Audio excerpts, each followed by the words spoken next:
radio for the masses. Headline edition, July 8, 1947. The Army Air Forces has announced that a flying disc has been found and is now in the possession of the Army. If the game is rigged, change the game. Game changer. I occasionally think how quickly our differences worldwide would vanish if we were facing an alien threat from outside this world. This is Fade to Black with your host, Jimmy Church, on the Game Changer Radio Network and KGRA, the Global Radio Alliance. I need your help to get to the year 1985. You're listening to Fade to Black with Jimmy Church on the Game Changer Network.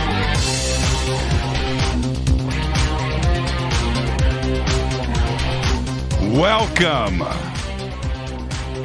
Fade to Black. Bespoke radio for the masses. Yeah, man. Today's Tuesday, February 9th, 2021. 40 days into the new year. Only 325 days left.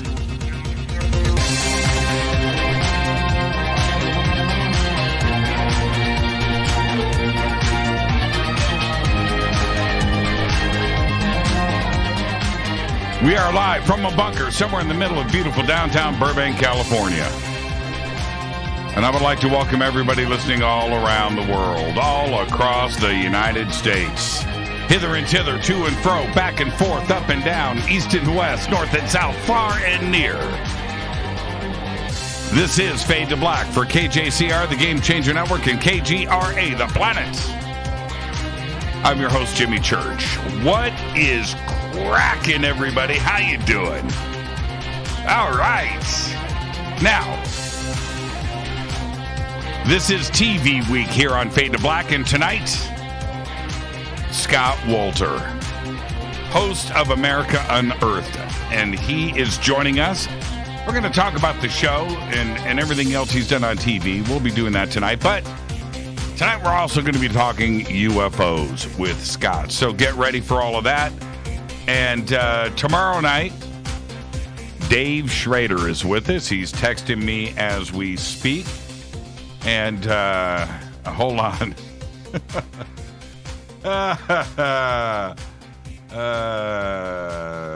Man. I've just got to do this. This is just too funny. Okay. All right. Dave Schrader is with us tomorrow night, along with Giorgio Tsoukalos. That's right. So that's tomorrow night, wrapping up TV week. And then Thursday night, of course, is another Fader night. Open lines all night long. And it's just a fantastic week. Perfect week. It just puts me in the right mood. That's just an amazing week. So much fun around here. So that's the week, and that is how we are doing things. Schrader, I just told him, I said, dude, I'm on the air. I'll hit you back in a few hours. And he's just like, okay, so what's the weather like, man? What are you doing today? You know, how's life? I'm like, Dave. Man, I'm on the air, dude. Yeah, I know. But how you doing? Schrader's with us tomorrow night. We will be discussing texting a show host while he is live on the air. All right, Twitter. Follow me on Twitter. I was on Twitter all day today. I have more on that in just a bit. Follow me on Twitter at JChurchRadio. You want to start your social media connection with me right there. Twitter at JChurchRadio. Now, we've got a bunch of hashtags. We have hashtag F2B, which is the sandbox. Come and join the show live right there. Hashtag F2B. We have hashtag F2BQ, which is Fade to Black Questions. If you have any questions during the show, pop it up right there. For myself, my guest tonight is Scott Wolter. Anything for myself or Scott, pop it up right there. And I'll read it. I'll see it because it's right in front of me. It's right. I'm literally looking at it. Like John the Alien. Is he really an alien? An alien named John says, hey, what's the show on Amazon? What? I have no idea what you just said, Rita. Oh, okay. Oh, Rita just said, I am not streaming. Okay, there you go. She's talking about the audio feed. And there you go. Audio feed's up and live. What was I just saying? Oh, John the Alien. He just said right here in hashtag F2B or F2BQ, he says, what show on Amazon were you saying to watch? I don't remember.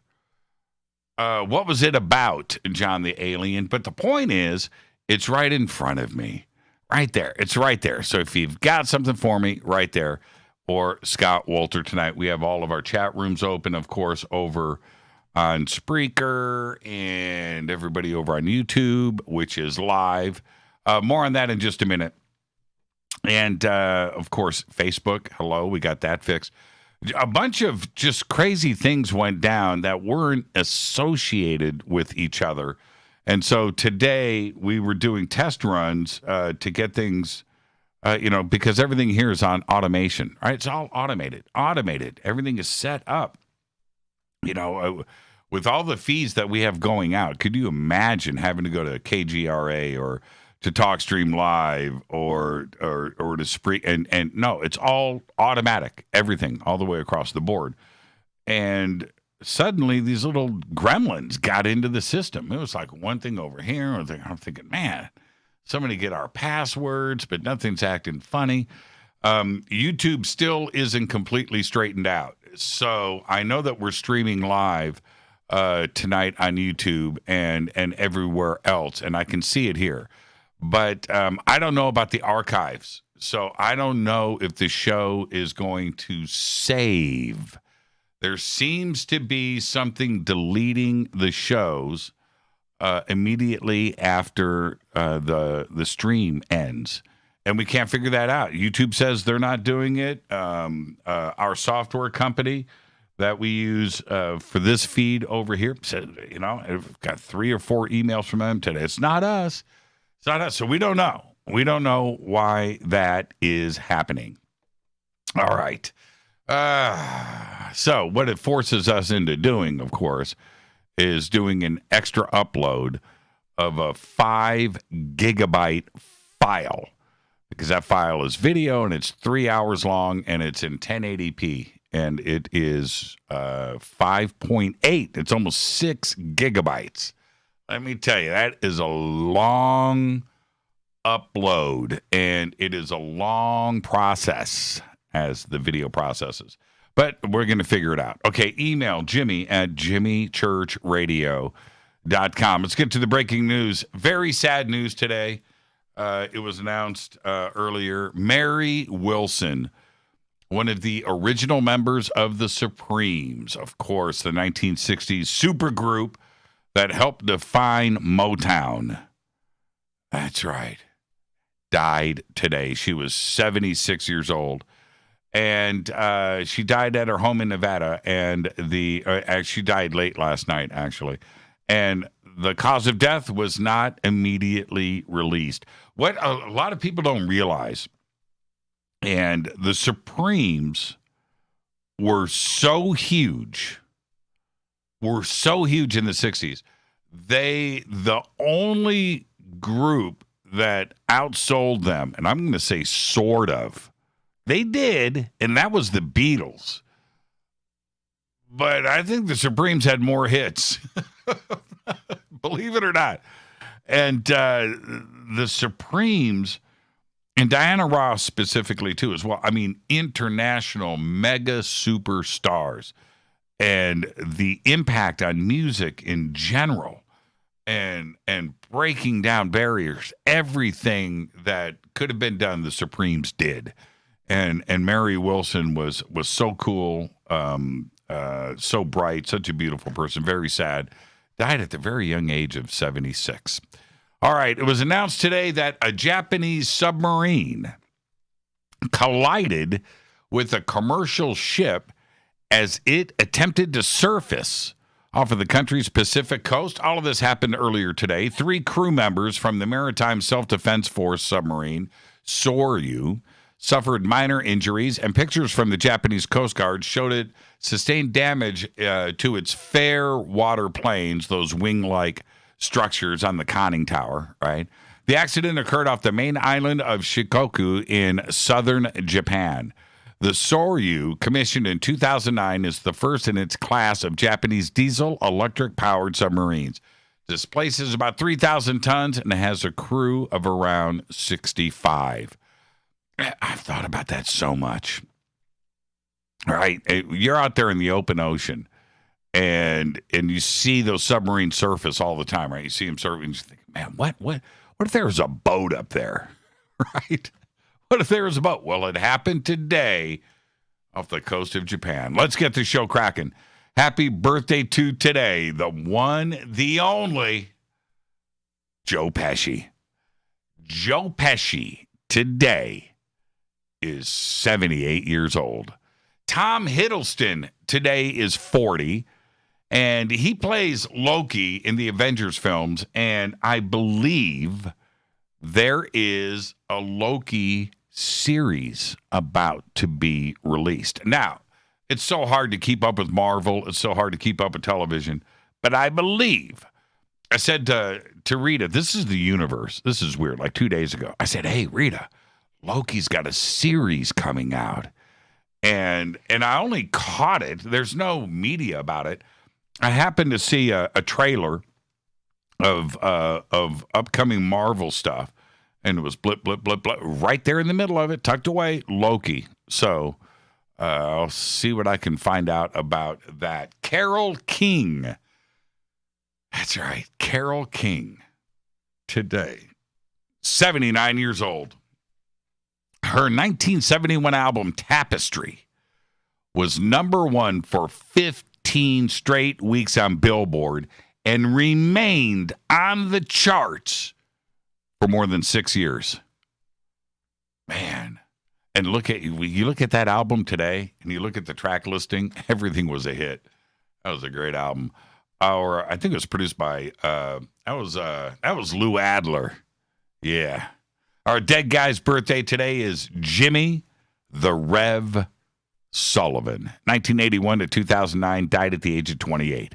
The Rev was the drummer, songwriter, backing vocalist, and founding member of Avenged Sevenfold. At the second annual Revolver Golden God Awards, the Rev won the award for Best Drummer. In the Ultimate Guitar online readers poll of the top 10 greatest drummers of all time, the Rev appeared at number 8. His early influences included Frank Zappa and King Crimson, and the Rev stated in an interview once with Modern Drummer that he was raised on that stuff as much as rock and metal. On December 28, 2009, the Rev was found unresponsive in his Huntington Beach home and was later pronounced dead upon arrival to the hospital. Toxicology results revealed that he had died from an overdose of oxycodone, oxymorphone, Valium. I don't even know what this it's some Valium derivative, nordiazepam, and alcohol. Incredible. Happy birthday, the Rev. OTD on this day in history, 1960. The official groundbreaking ceremony is held for the Hollywood Walk of Fame. Yep. Groundbreaking. And the first star to be dedicated on that historic walkway on Hollywood Boulevard belonged to, come on, I want to see it pop up in Twitter, who had the first star on the Hollywood Walk of Fame? And you'd think it was around there forever. 1960. Who had the first star on the Hollywood Walk of Fame? Well, I'm going to tell you right now because nobody popped it up in Twitter yet. Weak. Joanne Woodward. And she was the Academy Award winner for the Three Faces of Eve in 1957. There you go. A little piece of trivia there. Fate or fact. In 1979, this is unbelievable, but it's true. In 1979, a woman named Elvita Adams jumped off the 86th floor of the Empire State Building. But the wind pushed her back, and she fell on the ledge on the 85th floor. And she survived.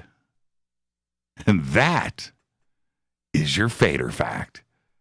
This is TV Week here on Fade to Black. Tonight, we have very special guest, Scott Wolter, host, of course, of America Unearthed, and we love it when Scott stops by. But tonight, we're talking UFOs. Oh, we're going to talk some TV. Don't worry about that.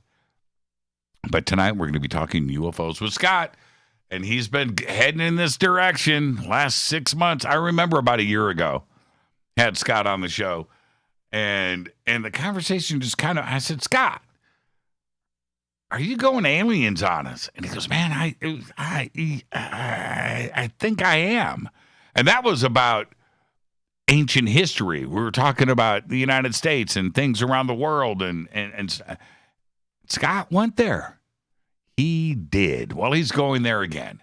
So we're going to be doing that tonight. Tomorrow night, we have Giorgio Tsoukalos of Ancient Aliens. I think they're up to season 18. I can't believe I just said that.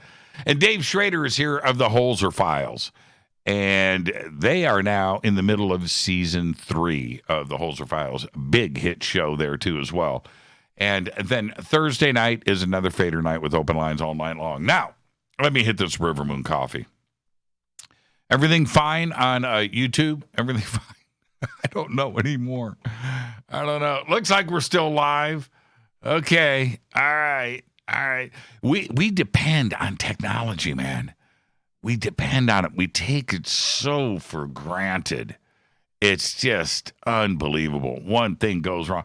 I mean, if something went crazy with email, what would we do? What if some crazy thing happened where the code embedded in our phones suddenly got infected and we had no more texting? Oh, man.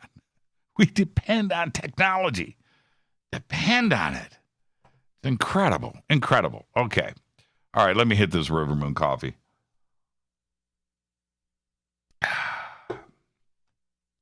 River Moon Wellness.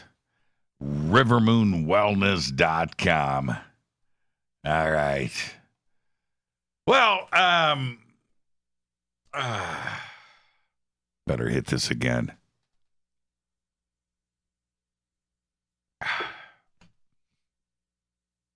I heard somewhere today that there is something going on in Washington, D.C.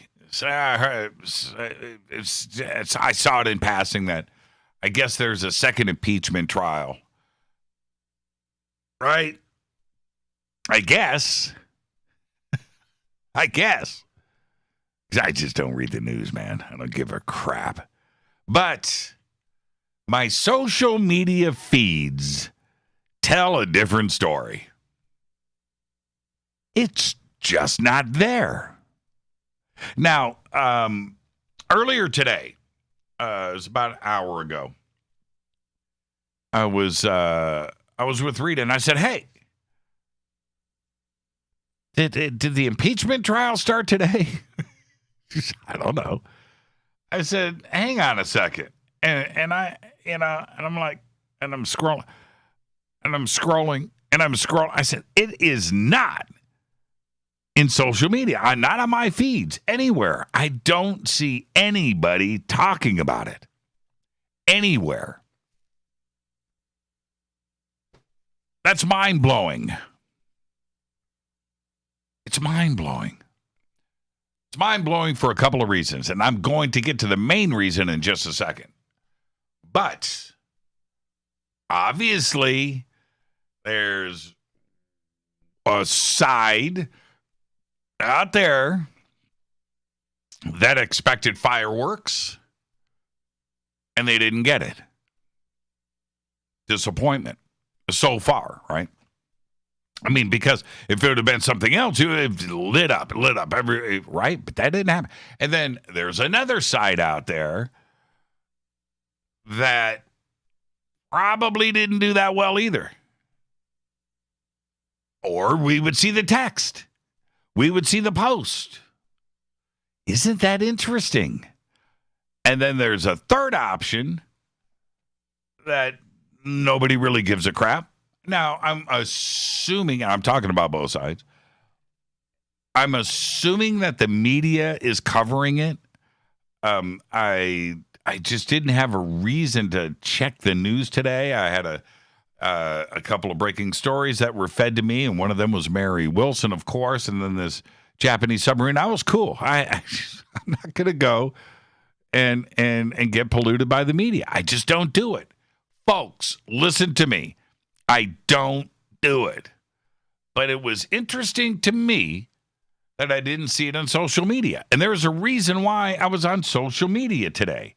Because we announced the hashtag breaking UFO. All right?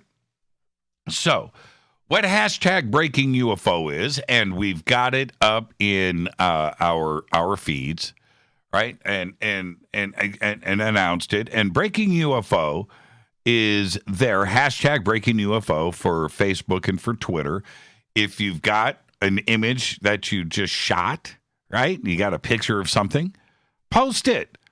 Hashtag breaking UFO. And that way, not only can I see it and I can see the excitement of that will go, right? And then the community can go and look at it. You need some analysis. You need other people to look at it. Maybe it's just amazing and you just want to share it and everybody can go, wow, that's amazing. But that's one reason for breaking UFO. Maybe you've got a video, shot a video. Boom. Maybe you had an encounter. Maybe you made contact. You want to tell the story. Pop it up. Hashtag breaking UFO, right? And it's a way for the community to get together, talk, look at it, analyze breaking UFO. So, hashtag breaking UFO. Again, I want just to say to everybody, it's simple. Hashtag breaking UFO. Rita came up with this idea. And she said, hey, what we need, hashtag F2B is one thing, but what we need for the community is we need a place for breaking UFO stories. There it is right there. And she's hashtag breaking UFO. I said, Rita, that's a great idea. So, we need a way to announce it. What do? You reach out to members of the community. And of course, we've got the greatest, the best artists out there. There's a few, there's Eric Stitt. And for this, we reached out to Michael Loeming and said, hey, breaking UFO, can you do us a comic book? Can you do a thing and come up with this thing breaking? And Michael and Taki, just perfection, right? And got that to us. And again, a member of the community. And so we put all of that out there on social media. And I'm looking through social media just to make sure that it's there and that it looks good and people understand what the reason for it is. Let's get the community together. We need a central place for everybody to know. Breaking UFO says it all, right? It's breaking UFO. Boom, done. So while I'm doing all of that today, I don't see anything about what's going on in Washington, D.C. Lots of pictures of food, lots of pictures of pets, lots of pictures of snow, and lots of pictures of family and comments. And I didn't see anything. And it was strange. So there you go. Breaking UFO. That was the other reason. Nobody want to talk about Washington, D.C. Everybody wants to talk about breaking UFO. I think that's the fourth reason why I think we took over the internet with that today. Now, so what I have, I use a TweetDeck, as everybody knows, and if you don't have TweetDeck, you should get it. Just go and download a TweetDeck and get it up and running, and that's what you want to do with your Twitter. Okay, just get TweetDeck. It's amazing. Okay, anyway, so now I have 5 columns in my TweetDeck. I've got myself. I've got the sandbox, hashtag F2B. I've had hashtag F2BQ, Faded Black Questions. And then I have Rita here. And then I have a fifth column now, hashtag breaking UFO. Any breaking UFO stories, pop it up right there. I'm serious. It will just hit, it'll hit my feed right in front of me. Hashtag breaking UFO. And I think it's a great way for the community to share everything.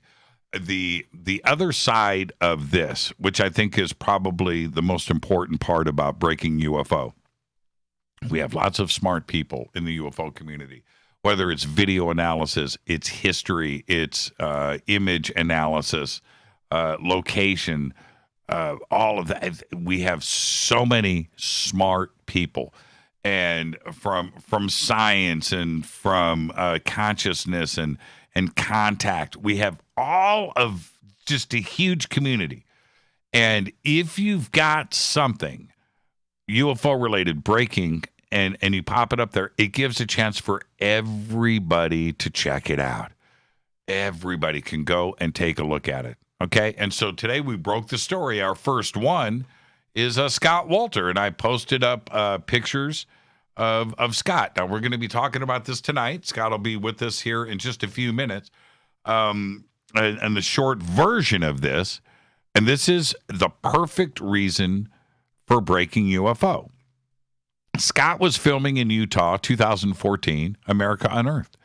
And one of the viewers was watching that particular episode and saw an object in the sky in the background. Let Scott know about it. Scott goes back, pulls up the footage, and takes a look at it, contacts some of his team members of America Unearthed, and they're taking a look at, we're waiting for the high. But that's the example of breaking UFO. Now, I don't know what's in this image, and I've seen the video, and I've got the video right up here in front of me. And I've seen the video, and I'm checking it out, and it's pretty interesting. Well, what do you do with that? Hashtag breaking UFO. That's what you do. Okay? Whatever it is. Hashtag breaking UFO. I am your host, Jimmy Church. This is Fade to Black. Before I get out of here, I want to remind everybody, coming up next weekend, Conscious Life Expo.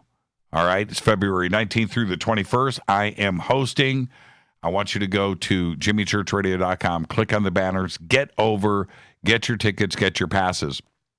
We did sound, video, and lights yesterday. All the testing with the production company that's doing this. And I've got to say, this is pretty cool. So I'll be hosting from a separate studio.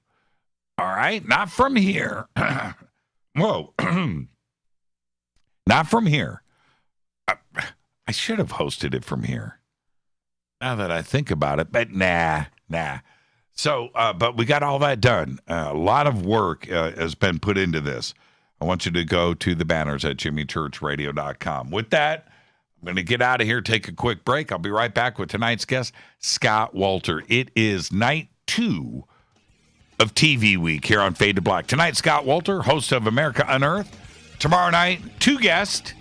First up, Giorgio Tsoukalos from Ancient Aliens. Second up, Dave Schrader of the Holzer Files. I'm your host, Jimmy Church. This is Fade to Black on the Game Changer Network and KGRA, The Planet. Come follow me over on Twitter at JChurchRadio. Hashtag F2B is the sandbox. Come and hang out with us. I'll be right back after this short break. Stay with us.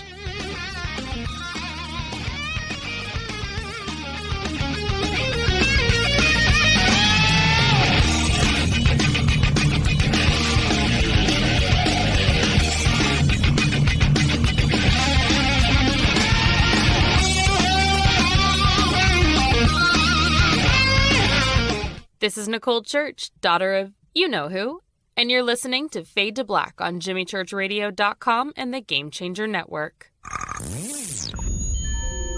You're listening to Jimmy Church, Fade to Black. Fade to Black will now pause for alien identification. The station that talks the net. KGRA Radio. Introducing the Game Changer blend from River Moon Coffee that delivers a customized blend made specifically for the Fadernauts. If the game is rigged, change the game. It's a bolder cup with some bite. Game Changer is the coffee of choice for those that prefer an organic dark roast that is slightly lighter and milder, but it's still dark. With wild notes of pecans and chocolate with a rich, balanced, full-bodied cup that is roasted to perfection for a great coffee to start your day, as an after-dinner coffee or anywhere in between. Artisan, small batch roasted to perfection. USDA certified organic, all River Moon coffee is freshly roasted and packaged in the USA. Just go to rivermooncoffee.com or click on the banners over on our site and use the promo code F2BBLEND for 15% off of your order today. rivermooncoffee.com. This is the only way forward. This is Fade to Black. Make contact. KGRAradio.com. This is Jimmy Church of Fade to Black, and you can get our podcast for just $2 per month. All you have to do is click on the podcast banner over at jimmychurchradio.com. Hi, folks. It's troubling times, and fear is pushing emotions, which in turn pushes health the wrong direction. Do you ever get an ache because life is uneasy? Try Life Change Tea at getthetea.com. Life Change Tea works on your digestive tract, helping to move food through quicker and comfortably so your health is spot on. Life Change Tea may not help with world issues, but it will help with your digestive issues. A glass a day helps keep the intruders away. So, change your life today. Log on to getthetea.com. That's getthetea.com. If your health game is off, get on by ordering Life Change Tea. Getthetea.com. And while you're on our site, look around at the great non-GMO organic supplements. And if you're a sales shopper, go to our specials page and see what's for you. I've been drinking the tea for 12 years and I'm sure glad for its health benefits. Again, that's getthetea.com. Getthetea.com. The tea that makes you go. Fadernauts. When you think about the future of our country and where we're headed, do you wonder about the food supply? I do. Disruptions in the food supply chain could be disastrous, and they usually occur with little warning. That's why the smartest thing you can do today is to stockpile emergency food, water, and other essentials. I personally recommend My Patriot Supply. They're the nation's largest emergency preparedness company, serving millions of customers for more than a decade. In fact, they're the only source my family trusts for our preparedness plan. You should too. Right now, save 20% off a full 4-week supply of delicious meals that provide 2,000 calories a day. Saving 20% helps too, doesn't it? Especially now. So go to preparewithjimmy.com and get ready. That's preparewithjimmy.com. There's no time to lose. Do it now. 9 out of 10 geneticists agree. Fade to Black is not your father's radio show on the Game Changer Radio Network and KGRA, the planet. Hi, this is Rob Reiner from Anvil, and you're listening to JimmyChurchRadio.com. What's up? I'm Chris. What up? This is Kyle Massey. You're listening to Jimmy Church Radio.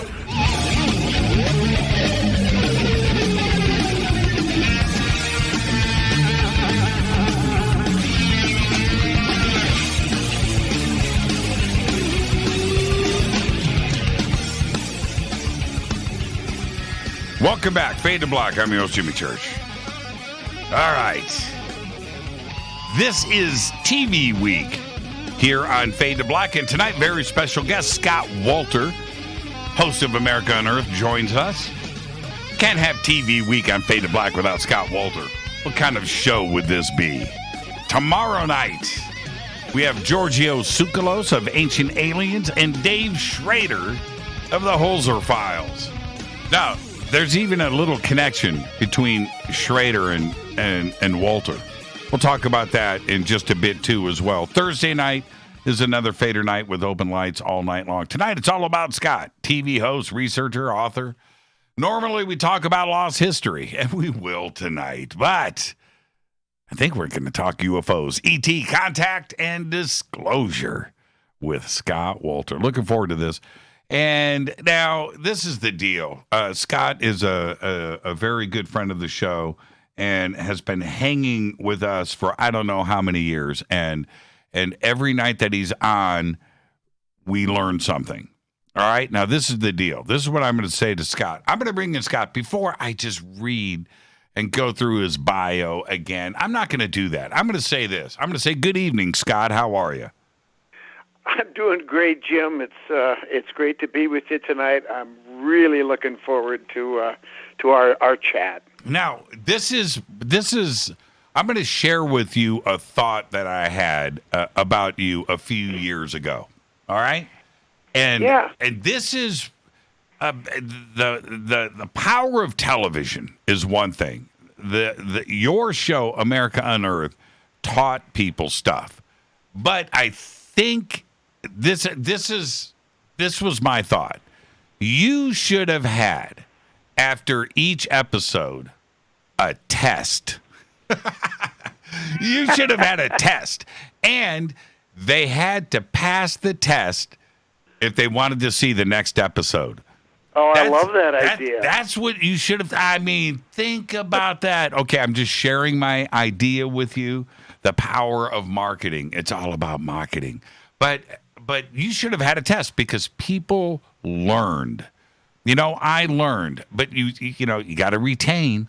You got to retain it. You should have had a test. Should have had a test, Scott. Well, that would have made people think about it a little bit more and maybe take a few notes. And actually, Jim, that's not a bad idea. I mean, for a television show is to say, hey, we're going to present some information here. We're going to tell you a story or investigate something.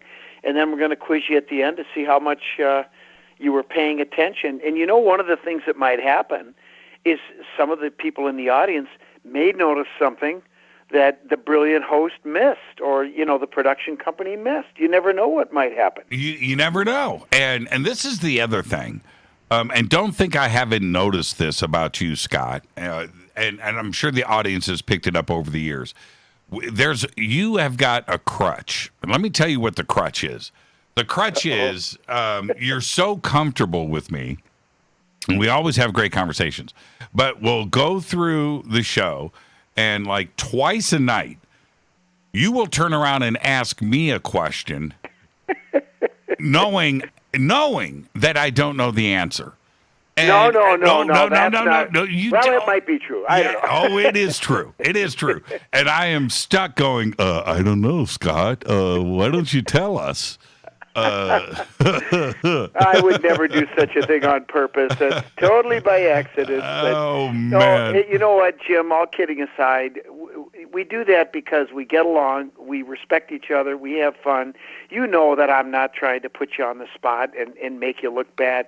And even if I tried, you would flip it around on me so fast, I wouldn't even know which end was up. No, I know what you're doing. You're covering up the phone and looking at Jan going, I got Jimmy. No, she's laughing right now.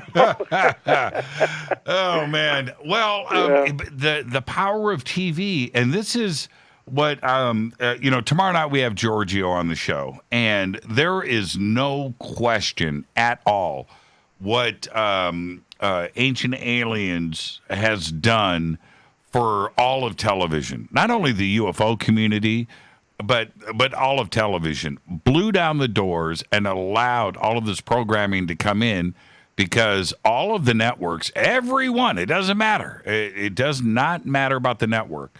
They all know that people want this information. They want ancient history. They want lost history. They want to know about ET and contact. They want to know about consciousness. They want to know these things. And it allowed opportunities for so many, like yourself, right, to come in because it's the networks recognizing, but it's the other side. What supports the networks? Advertising. The advertisers know where the action is, right? Yep. And they are demanding this programming to come through, and that is the power of television. People want information now. They still like to laugh. They like comedies, but information, right? That's exactly the power of television. Absolutely. They want to learn. They want to be entertained, and people are entertained in different ways, And for me, I want to learn things. I like to see it presented in a clever, fun, beautiful way. But I want something to chew on when I'm all done that makes me think, Now, one of the things that I enjoy is when you are out there in social media. Now, it could be the follow-up of a show or somebody asking you a question, but it is the engagement that you get from people wanting to know these answers. I mean, it's crazy, isn't it, how many people now turn to you when they have a question, and that is, again, the power of television and knowledge. Yeah. And you know what? And although at the end of the shows we always ask for people, if you've got an artifact or site I need to see, get in touch with us. But I have people that email me every single day, literally every day, multiple times a day. Some people will call me, they will text me, they will contact me with questions, with artifacts. Hey, what kind of a rock is this? Is this a man-made mark on the stone? And most of the time, frankly, it's nothing. But people are curious; they don't know. And every now and then, people contact me with something that's incredible. And it's hard sometimes to keep up. And I just want to say to people out there, I do appreciate everybody that tries to reach out to me, but I'm only one person and I can't get back to everybody, so I apologize for that. But hey, Jimmy, can I just ask you a quick favor? Can you just greet Giorgio for me tomorrow? I can't say that I'm a close friend of his, but I met him at a conference once about 4 or 5 years ago, and he came up to me and gave me the biggest hug. And then we went in the bar and we sat down and we had some wine and we chatted and we had so much fun. The next thing I knew, it was 2 o'clock in the morning, and I looked at my watch or my phone. I go, Giorgio, I said, I got a lecture at 9 in the morning. I got to go to bed, man. And I just had so much fun with him, and he was such a genuinely friendly and intelligent guy. And if you could just greet him for me, I'd really appreciate it. I will do that. And you bring up a really good point. Last night we had on Billy Carson, and tonight it's you. Tomorrow night, 2 other just genuine people. Giorgio and Dave Schrader, right? And when people, I think that, Giorgio and his hair and his image and the marketing behind him, he has become a genuine celebrity, and out of the alien, the UFO circle, for that to happen is pretty extraordinary. But I think everybody finds out that once they meet Giorgio and if they have the opportunity to, he's one of the coolest cats out there, man. He is. I was really surprised. And, I had never met him prior to that, but of course I'd seen him on television. And you're right, he has this persona. It's a character, right? And you forget that a lot of times the person that people see on television is not necessarily who they are in real life. Not always. And I think he's a great guy on television, but he's an even better person off camera and in the real world. And he had... there was nothing that I could do for him. He just was a fellow guy on the network, and apparently he liked, what we do, and we just hit it off and had a great time. And I just tell him I look forward to the next time, and tell him I'll buy the wine next time. Now, see, you're the exact opposite. What do you mean? Are you calling me a jackwagon? Is that what I'm hearing? See, this is the deal with you, Scott. With your presentations on America Unearthed and the other stuff that you've done, you're intense. You're intense, man. You're out there getting it done, and you're tall. You're intimidating. And I think that a lot of people think that's the way that you are in real, and you're the exact opposite. I can be that way. I mean, when I will tell you this, when I get dialed in, when I'm doing research or I'm out in the field and I'm doing my work, I'm dialed in, But at the same time, you have to have fun. I mean, life is Life is about having a good time. For me, research and investigations and doing what I do and being intense at it is fun for me. But on the other hand, there's also a time to have fun and relax and enjoy being with your friends. And you're a friend, and I enjoy the time that we're together. We're not doing anything super intense here. We're just having a conversation, having fun, and it's easy. Now, I wanted to ask you this, and you're absolutely right about that. By the way, you're absolutely right. I would never want to be on your bad side. You know what? I would never want you to investigate me. That would not end well. Okay, is this? I'd have to sit you down and go, brother. We have to have a talk here. I know, right? This little stuff over here, you might want to dial it back. No, it would be friendly and easy.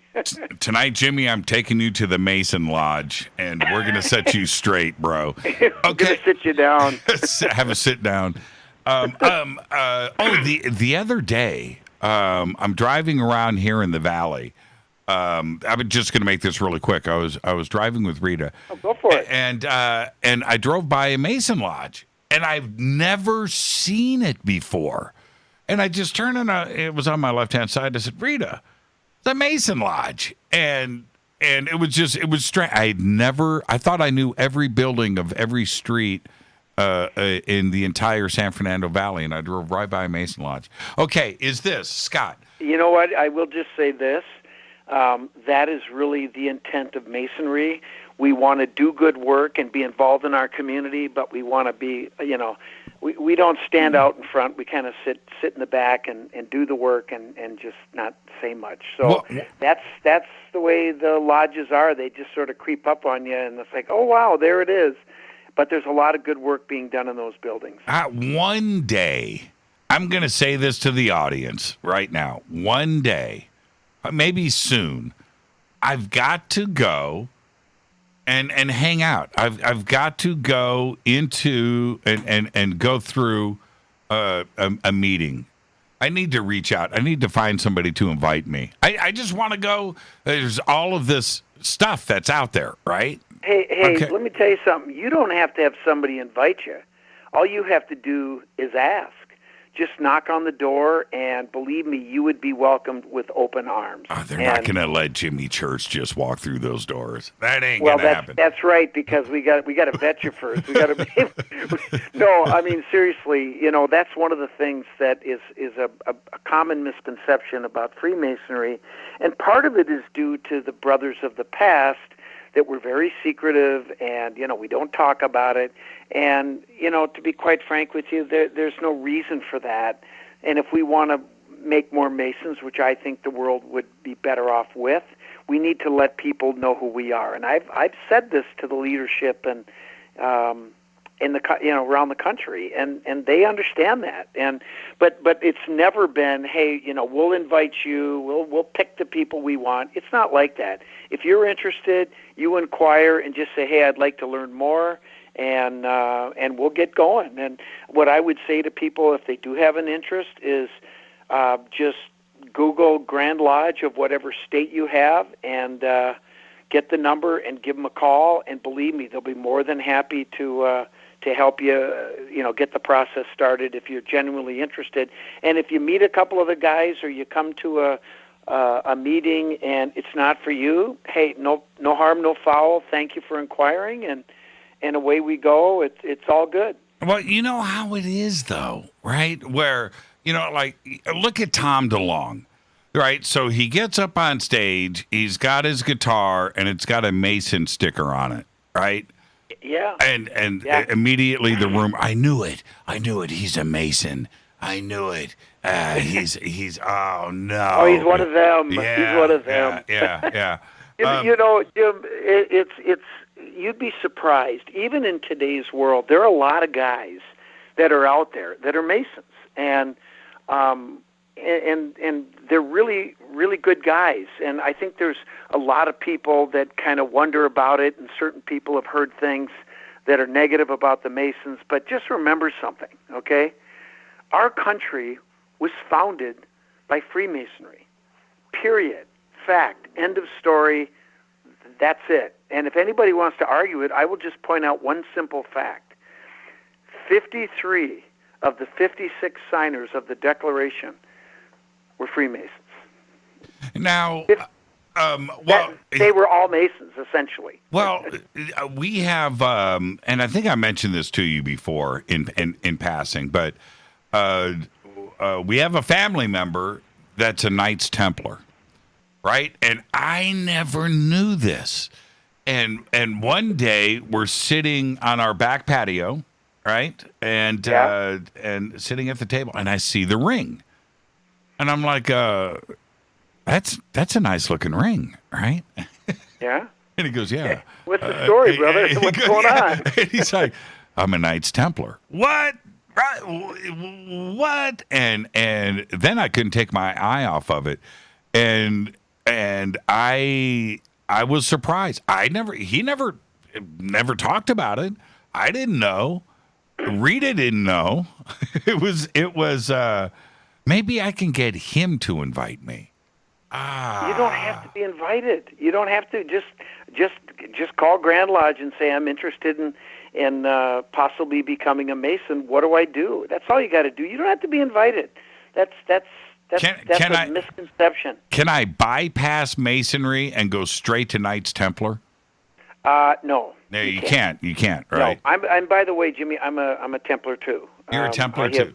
I have been knighted within the York Rite Order, and just real quick, and I know that I didn't want to get too far into this, but when you join Masonry, the first thing you do is you go through what we call the Blue Lodge, which is the first 3 degrees: entered apprentice, fellowcraft, and master mason. And once you go through and you become a master mason, you're on the squad. You're fully vested. You are a Freemason. You have all the rights and privileges that anybody else does. And so that's that. Now, if you are interested in, the way we put it is seeking additional light knowledge, that's a code word for knowledge, then you can pursue 2 different branches. One is called the Scottish Rite, which builds off the Blue Lodge. So the first degree of the Scottish Rite is the 4th degree. There's 29 additional degrees, and eventually you become a 32nd degree, which I have done, and you get your black hat. And the 33rd is an honorary thing that is bestowed on certain individuals by the Supreme Council. And all I can say is, if you talk about it, you'll never get it, so I'm going to stop talking about it. The other route you can take is something called the York Rite. And again, that builds off the Blue Lodge, so the first degree is the 4th degree. And there are 3 groups of degrees in the Royal Arch, or in the York Rite. The Royal Arch, which is 4 degrees, the Cryptic Council, which is 3, and then the Templar degrees, and the last degree, and that's 3. The final one is the Knights Templar degree, and I have done that as well. And there's all kinds of cool things in the degrees, which are made up of part theatrical performance. We dress up and have fun and put on little plays, and part lecture. And it's great stuff, and it's made up of historical information, moral lessons, allegorical symbolism, code, all this great stuff. And you can research the degrees. The learning is endless, and that's the part that I really enjoy. So that's how you become a Templar. But everybody has to go through the Blue Lodge first, those first 3 degrees, and if you want to go further, you can go as far as you want. Now, can I just make a donation and then shortcut into Knights Templar? How big a check you going to write? No, I can. Okay. I'm just kidding. No, there's no shortcutting. You got to do the work, man. You got to put the work in, and believe me, I mean, I know you're kidding, but why really. would you want to take a shortcut? I mean, you don't want to go through and become a Knights Templar and not go through all the degrees and by the time you get there, you've got this base of knowledge, so that when you do go through the degree and then you are knighted, which is a really special thing. Is it with like a sword and the whole thing? Do you get knighted? Oh, yeah. Oh, really? Are you kidding me? Wow. Absolutely. Wow, that's pretty cool. You will get a sword. But seriously, some of the things that happen are so profound, And a lot of it will help you in your everyday life as far as understanding, like somebody says to you, hey, man, are you on the level with me? Are you on the level? Now, a lot of people just say that. It's become ingrained in our vernacular in this, in the world. And that's a Masonic phrase, right? A lot of people don't realize it. And there's many others that we use every day, and you don't even realize where they come from. And a lot of them are Masonic in origin. But the point is that becoming a knight at the end of the journey won't mean anywhere near as much unless you've gone through the whole thing. And I know you're right. It's good stuff. David just posted a picture of the Masonic Lodge on Wilshire Boulevard, and that's one of the most tremendous buildings in all of Los Angeles. Have you been to that lodge? I have. I've driven by it, but I haven't been in it. I've driven by it actually many times, but I have not been in it. And I will say this, though, Jim, and Janet and I were just in Philadelphia here a few weeks ago, and the Grand Lodge building in downtown Philadelphia is nothing short of stunning. It looks like a medieval castle, except it's not old and weathered. It's brand new and stunningly beautiful. And I'll tell you what, the inside is amazing, or the outside is amazing. Wait to go inside. It's just incredible. Okay, I'm looking at it here. Hold on for a second. Philadelphia. Philadelphia. Okay. I got Grand Lodge of Pennsylvania in Philadelphia. Yes. Okay. Oh, man. Oh. Look Isn't that at cool? Yeah, man. How about that doorway with the Romanesque arches with the multiple levels? I'm looking at it right here. That's crazy. Yeah, and that's granite. That's not limestone. That's not, limestone or marble has a hardness of 3. Granite has a hardness of 6.5. And that rock is tough. And that's just so beautifully and this is, you said this stonework is amazing. You said this is new? Well, what I mean is that it has a Gothic architecture that you usually see in Europe in buildings that are, between 700 and 1,000 years old or more. Right. And it's weathered, and it has that creepy old weathered look. But this is only 100. I don't even know how old it is. Maybe a century. And granite, takes forever to weather, and it's just pristine and beautiful, and it's just amazing. Yeah, that tower and the turrets on the top, man, that's cool. Yeah, and if you look on the corner of the street, I don't know if you can see it in that picture, there's 2 bronze statues. One of them is Ben Franklin, the other is Thomas Jefferson. Yeah, I see it right here. Life-size statues. Yeah, that's pretty cool. All right, let's take a break. Wow, we just went full-on Knights Templar Mason for everybody at the start of the show. But that's what's great about having Scott Wolter on with us. Let's take our break. This is Fade to Black. I am your host, Jimmy Church. It is TV week tonight. Scott Wolter. Tomorrow night, Giorgio Tsoukalos and Dave Schrader join us. And, of course, Thursday night's another Fader night with open lines all night long. You can follow me on Twitter at JChurchRadio. You can follow Scott. He hangs out on Twitter, probably too much, at Real Scott Wolter. I'll be right back. This is Fade to Black. Stay with us.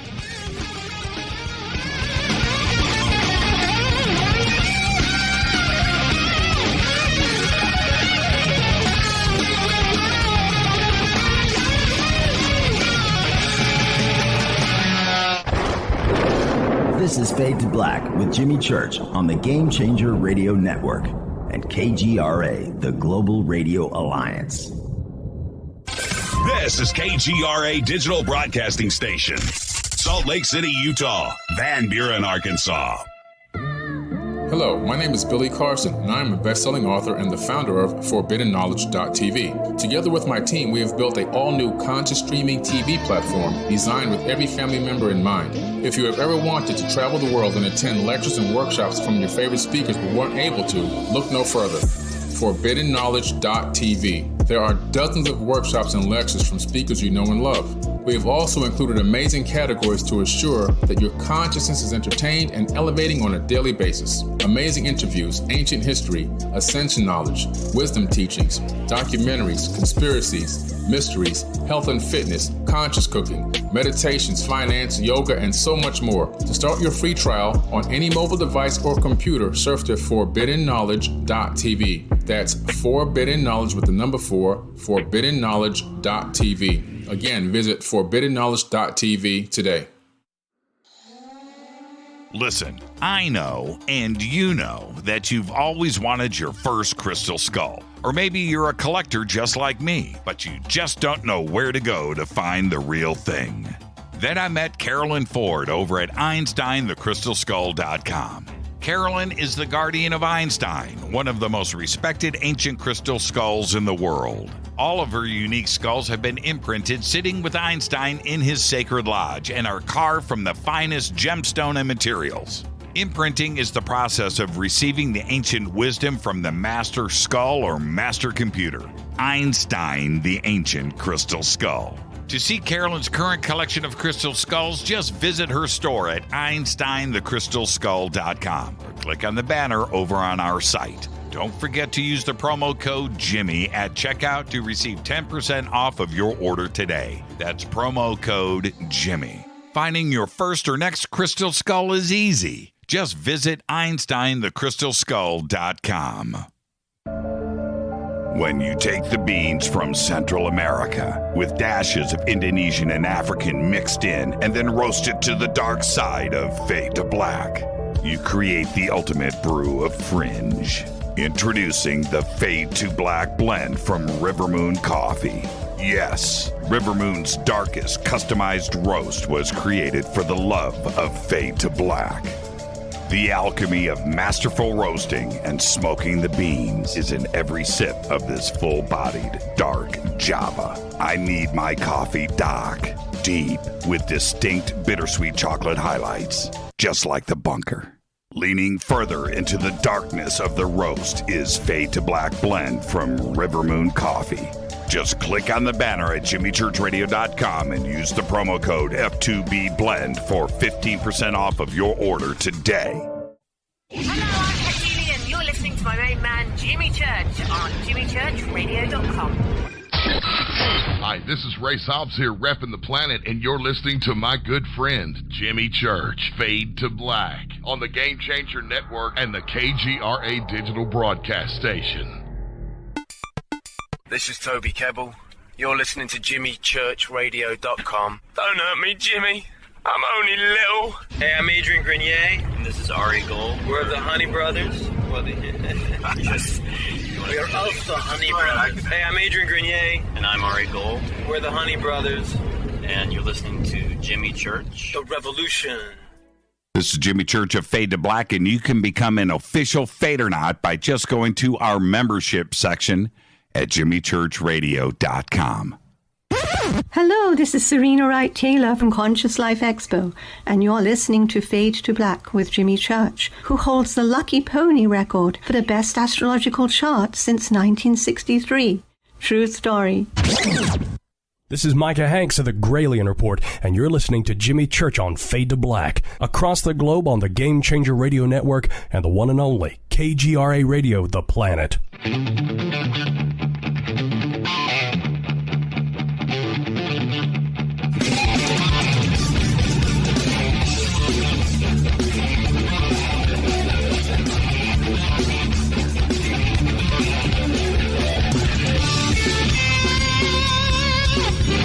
Welcome back, Fade to Black. I'm your host, Jimmy Church. Tonight, Scott Wolter is here, America Unearthed. It is TV week here on Fade to Black. And last night, Billy Carson. Tonight, Scott Wolter. Tomorrow night, Giorgio Tsoukalos and Dave Schrader join us to wrap up TV week here. And now, Scott, let's jump straight into it. I remember it was about a year ago, and we're talking about ancient history, and we're talking about our stuff. And the subject of ET came up in the conversation with Scott. Did you just say aliens? And here we are a year later, live on the show, talking about just that. Now, I want to let the audience know exactly what we're talking about. We had planned on TV week, and things were kicking off. Scott and I were talking, and then I get a text from Scott. He's like, dude, I got some breaking UFO news. And, okay, well, I'm going to hand this off to you, Scott, but apparently somebody reached out to you watching a past episode of America Unearthed, and they caught something in the sky in the background and let you know, and then you ran with it. So to set this up for everybody, when and where was this particular scene shot? Well, I'm to be honest with you, I don't remember exactly. I know that it was summertime or spring, and it was out in Utah, near Kanab, Utah, and it was in a, and I think this was 2014, if I recall right. I think it was season 3 of America Unearthed, and you know the episode was about Montezuma's treasure, and you know it was the whole show looked at various things and talked about different stories, and it led to this location that at one time had reportedly a tunnel that was down at the base of this cliff that went in under this mountain, and the treasure was supposedly hidden somewhere in there. So we were able to follow the clues that led us to this location. Well, at some point within the last 10 to 20 years, I think it was back then, this stream, this spring-fed stream that was extremely cold, had been dammed up. And the reason we were told was to create a habitat for a rare endangered snail. And I remember very clearly they said, you know, if anybody steps on one of these snails, it's a $50,000 fine. And I'm not kidding. So, of course, we're like, well, how do you know if you even stepped on one? You know, it was kind of crazy, but that's why this pond was created. So now this tunnel system that supposedly this treasure was in is now underwater, about 30 to 35 feet. So, of course, you know, I got to go check it out. So before we did that, we had a scene where a guy came in, I forget his name now, but he had an underwater drone, kind of the latest and greatest. So we were sitting at a picnic table next to this little pond, and I remember that the camera guy, Colin Trinan, was sitting in a little paddle boat, you know, a little paddle boat where you pedal it, you know, for two, and then the field producer was in there with him, and this shot was a wide shot of myself and the guest, and we picked up this drone and we walked out on the dock, and so it was probably, the final cut was about 5 seconds of video, and now, you know, I've got, well, let me jump in. I have a screenshot of this particular scene, and Scott's right. It's about what aired on television is about 5 seconds long that you see this object in the sky. If you want to go check it out, follow me on Twitter at JChurchRadio, and I've got that up. I'll repost it now. So everybody can see it. I also have the actual video itself up too as well. I've got that in front of me. And in the video that Scott sent to me, there's a couple of enlargements. But what what Scott didn't tell you is that the video shows Scott next to an SUV, the water area, it's like a little pond, is in front. Behind it is this rock wall. It's a cliff. I don't know. It's probably 50, 60 feet tall. And it's right. It's a very scenic shot that's there. It's shot because it's a beautiful shot. But then, and in the background, up above Scott, he didn't. You know what's funny about this, Scott? You never looked up. Nobody did. Everybody was focused on the scene, and this went unnoticed, and that it happens all the time, right? Okay. Oh yeah, I mean, well, you look when for me, I know we're shooting a scene. I'm dialed in, right? I'm trying to pay attention to what I'm doing. I've got a guest that I'm dealing with, and great guy, and he's got this technology that we want to use to go down, find this cave before we dive into it. So yeah, we're dialed in, trying to get it done. And now, how did the viewer reach out to you? Well, it was on Twitter, and it was just out of the blue. This is probably, 2.5, 3 weeks ago now. And I did go back and contact the guy because I want to give him credit for bringing this to my attention. And he just sent me a screen grab, and he said, "Hey, Scott, somebody was watching you," or something like that. It was just a cute little comment. And then I looked at it, and I didn't even really know what he was talking about at first. And then I actually answered him, and I said, "Oh, glad you enjoyed the show." He goes, "No, did you see the alien is watching you?" And then he sent me another screen grab where he circled it, and I went, "Holy shit!" I'm like, "No way!"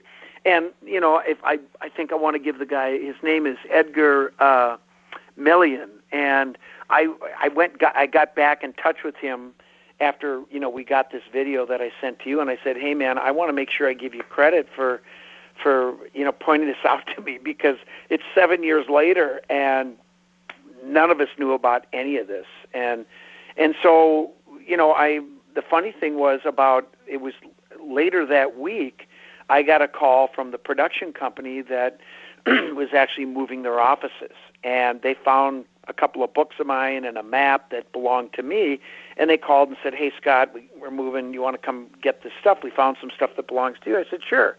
So I went by there, and I saw Andy Oz, he and his wife Maria own the company, and I showed him the picture. He's like, "Oh, no way, that's so cool." Well, at the same time, one of the editors came up, a guy named Ryan, and he said, "Hi, Scott." I showed him the picture. He goes, "Oh, my God." He said, "Do you want to pull up, that episode right now?" I said, "I think I know how to find that." And I said, "Yeah, let's do it."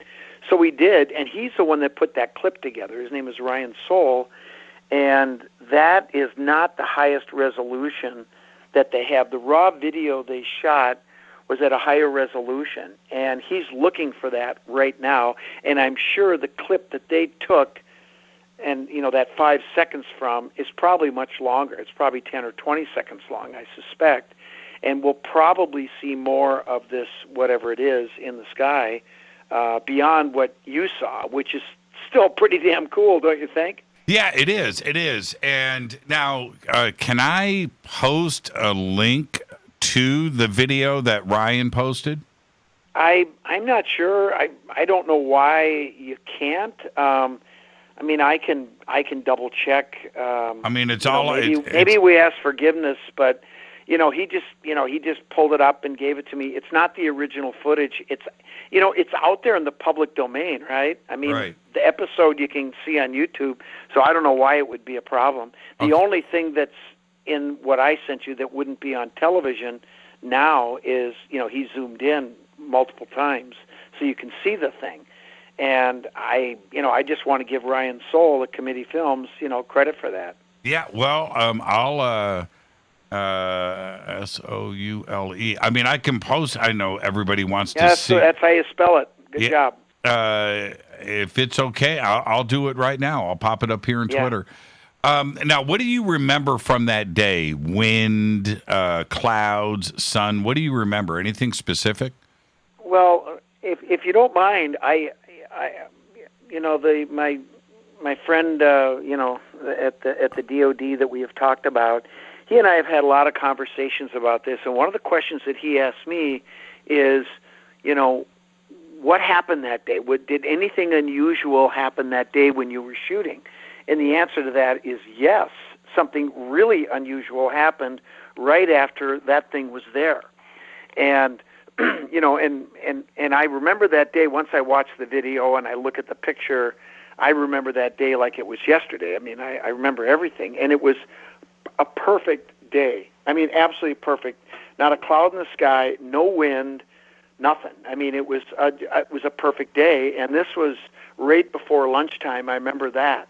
Well, after lunch, it was time to put the scuba tank. You know, we went in and put the underwater drone in the water, and it found the cave about 30 to 35 feet down. And so the next thing to do was to go dive. And after lunch, you know, we got suited up, and we had a safety diver that was there. His name is Ryan. And then there were two brothers that were hired that were local divers to do some underwater camera work. So I had three guys in the water with me, plus this drone, and for 2 hours we're shooting what we call hero shots of me swimming in the water and, you know, doing all this stuff and looking around and you know, just B-roll stuff. And then after about 2.5 hours, it's getting close to 3 o'clock, it was time to do the dive, right? And so I got up and I went to this little paddle boat, and I leaned up on it. I grabbed my arms around it, and Ryan, the safety diver, came up, and I looked at him, and he was shivering. This pond was freezing cold. I mean, it was like Lake Superior. It was in the high 30s, and I was in a dry suit, so I was fine, but Ryan was wet. He had a wetsuit on, and he's a real thin guy, and he had gotten hypothermia. And I looked at him, I said, dude, you're getting hypothermia. I said, you got to get out right now. And he did. He got out, and he was done. He was done for the day.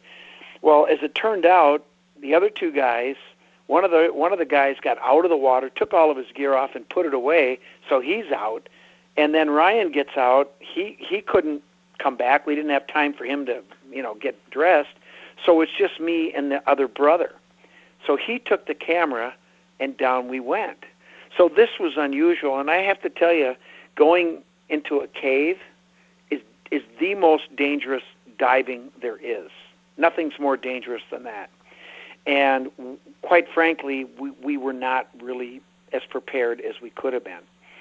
But, you know, I said, all right, let's do it. Let's get the shot, and let's see what happens. So we swim down, and we get down to this cave entrance, and it's only about 4 feet high. So I couldn't, you know, swim in and have lots of room. So I kind of kneeled my way in. I kind of walked in on my knees, and there was sediment on the bottom, and that was kicking up, and the shooter was behind me, and I could see the light, so he was casting towards, you know, the same direction I was looking. But I was looking above my head, and the top of the tunnel was right there, and I was watching my air bubbles and watching which way they were trickling back out the entrance because the cave was angling downwards. So we go in about 30 feet or so, and I stopped because it started to widen out, and then there wasn't as much sediment, and it was black, and it kept going.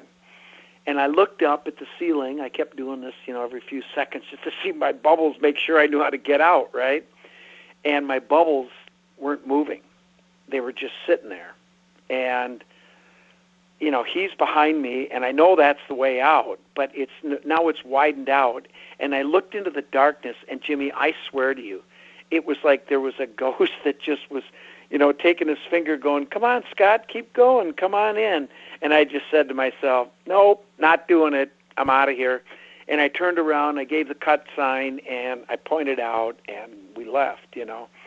But it was really freaky because there was a part of me, you know, I mean, to be honest with you, when we started this episode, were we going to find Montezuma's treasure? No, right?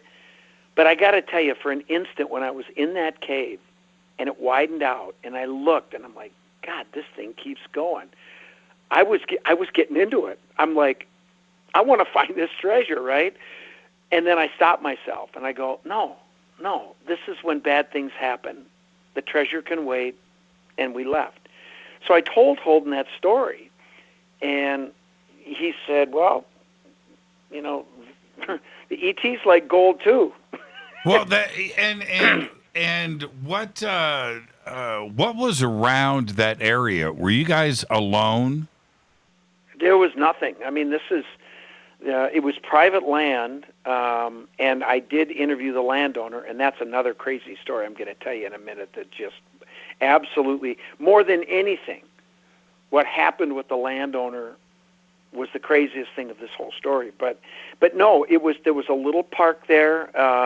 it's one of those out-of-the-way parks along a road, a canyon road that goes down along this creek, and there's nothing there. I mean, it's just out in the middle of nowhere. So it wasn't like, when I look at that thing it's floating in the sky. It's floating isn't the right word. It but it's bobbing just ever so slightly. But when you zoom in, you can see it's actually rotating. Now, a balloon doesn't do that. That's the only other thing that I could possibly imagine that this could be. Mm-hmm. But that's not how a balloon moves, and it doesn't look like a balloon. And as I told you before, it was a perfect day. There was no wind. Now, somebody might say, well, in the upper atmosphere, there may have been some winds. Well, there might have been, but Yeah, this is pretty close. I doubt it. Yeah, this is I pretty. doubt it. This is pretty close to the ground. And now I am going to let me watch this video really quick. You may hear some of it play in the background. Yeah, I don't see the trees are blowing just a little bit, but this object is moving. It's it's moving. They're moving, but it's not windy though. It's not windy. I mean, it was calm. It was calm. Yeah. The trees. There's a little bit of air movement, but I mean, it wasn't what I would call any meaningful wind. No. Now that I look at it, no, the trees are perfectly still. I take that back. That's the video camera moving around. The trees themselves aren't.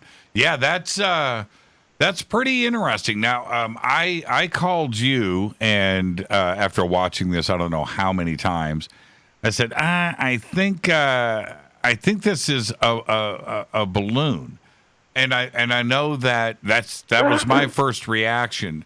The more that I've looked at this, I mean, it could be, but the reason why, who would if this is a remote area, who would just release a balloon up in the middle of nowhere if there's nobody there?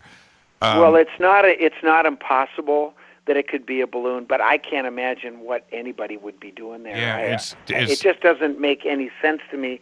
And I got to, and you and I had this conversation, and I respect your opinion, but you're not firm in what you said. No, not at all. And it's the obvious other thing that it could be. I mean, what else could it be other than a balloon? So it's a reasonable thing to consider, for sure. Now, you showed this video to quite a few people. What's the reaction been? What do they think it is? They're all just like, they don't know what else it could be other than a UFO. I mean, just about, I haven't really had anybody that I haven't shown it to a lot of people, but everybody that I've shown it to are people whose opinion I respect. And they all said that's what it sure looks like to them. But they don't know. And the truth of the matter is, we're still looking into it. We still need to get that raw video. Holden is very interested in this, and he says, it looks really interesting, but he hasn't drawn a final conclusion yet either. I mean, when you say this is breaking, this is breaking. Yes. This is an open investigation. We have not concluded definitively what this is. But I have to say, compelling would be an understatement. In my view, this thing is just crazy, and the fact that it was nobody noticed it when we were there. I guess we were also focused on doing what we were doing. I guess we just missed it. But can I tell you what happened just the other day? Yeah, and we're going to discuss it more when we come back after the break. But again, okay. So I wake up in the morning. Scott gets up at like 4 a.m. He doesn't know that I don't roll out of bed till noon. And I keep telling him that over and over again. Quit calling me at 7 a.m. But I get a text. I get a text from Scott right on time, 8 a.m., 7 a.m. Call me. I've got some. And so I did. What happened? Well, I just said, Jim, I got something you're not going to believe. And the funny part was, like you said, you and I have done, I don't know how many interviews. We've known each other a long time, and it's always about historical mysteries and controversies and Templars and runestones and hooked X's and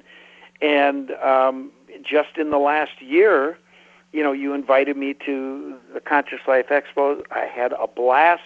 I sat in on a panel discussion. I gave a lecture.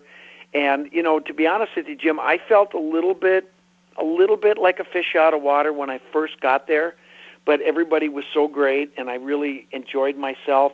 And I felt like we brought something to the table that, needed to be brought more. You have some scientific people and people that have done professional investigations, but you can always use more of that, especially in this arena. And I really started to feel comfortable. But more than that, I met a lot of really fascinating people that told me stories, shared information, and I talked to a lot of people. And one of the things that I really liked is there was consistency with these different people that I met that were telling me a lot of the same things. And that's a good thing, because if, one guy's off over here, another person's over there, and I get, and it's like you can't make heads or tails of this, but there is a cogent, consistent theme to this subject matter, and that is interesting to me. And boy, in the last year, it's really come full, in waves to me. And then now this, it can't be a coincidence. And the story I'm going to tell after the break was definitely not a coincidence, but I'll let the audience decide. Yeah, and that's the thing. And when we come back, we're going to talk about synchronicities, because that is one of the most important aspects in life. When things happen, don't dismiss it. You need to follow up. There is the universe has a very, very strange way of being a couple of steps ahead, and that's it. That there is no other way to look at it. We'll talk about this synchronicity, this strangeness, this coincidence when we come back after this short break. Our guest tonight, Scott Wolter. This is TV Week here on Fade to Black. I'm your host, Jimmy Church. Stay with us. We'll be right back.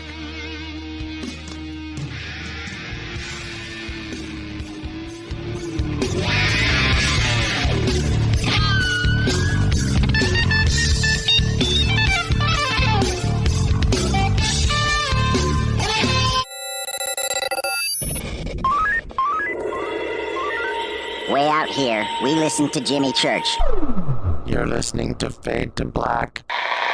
Always on the edge of the hottest alternative talk. Jimmy Church with Fade to Black. KGRARadio.com. ¿Qué tal, mis amigos? Yo soy Mario Carson, el tiburón, y los invito para que escuchen a mi buen amigo Jimmy Church Radio. ¡Claro que sí! Do you want to be an official Fadernaut? Of course you do. This is Jimmy Church of Fade to Black. Just go to our membership section at jimmychurchradio.com. Fadernauts. When you think about the future of our country and where we're headed, do you wonder about the food supply? I do. Disruptions in the food supply chain could be disastrous, and they usually occur with little warning. That's why the smartest thing you can do today is to stockpile emergency food, water, and other essentials. I personally recommend My Patriot Supply. They're the nation's largest emergency preparedness company, serving millions of customers for more than a decade. In fact, they're the only source my family trusts for our preparedness plan. You should too. Right now, save 20% off a full 4-week supply of delicious meals that provide 2,000 calories a day. Saving 20% helps too, doesn't it? Especially now. So go to preparewithjimmy.com and get ready. That's preparewithjimmy.com. There's no time to lose. Do it now.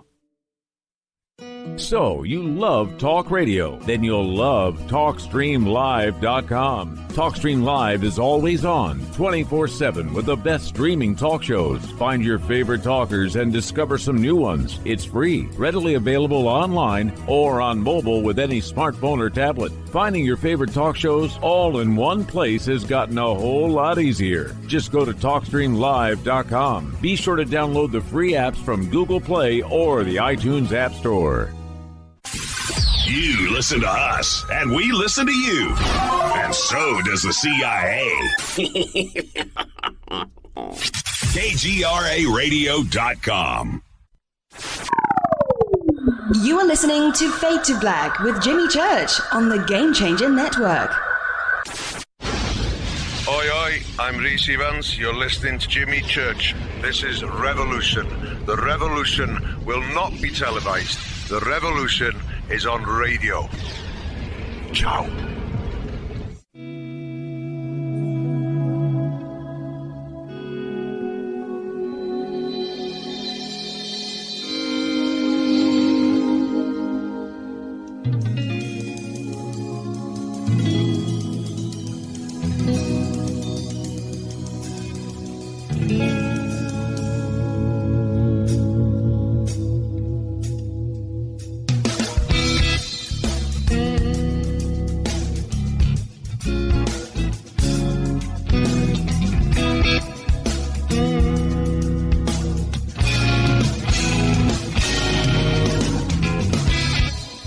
Welcome back. Fade to Black. I am your host, Jimmy Church. Tonight, Scott Wolter is with us. We're talking UFOs. Get back to Scott in just a second. I want to talk to you about Virtual Shield VPN. You need a VPN. Today, you need a VPN. Just look at this studio. This is all VPN all the time. All Virtual Shield. I announced this last week when the data of 2.3 million users was leaked after a hacker found a backdoor into the popular dating site Meet Mindful. The personal data included names, Facebook IDs, emails, birth dates, and location data. This data was then uploaded to a public hacking forum for anybody to download. Now, if you want to prevent attacks like this from happening to you, I highly recommend Virtual Shield VPN.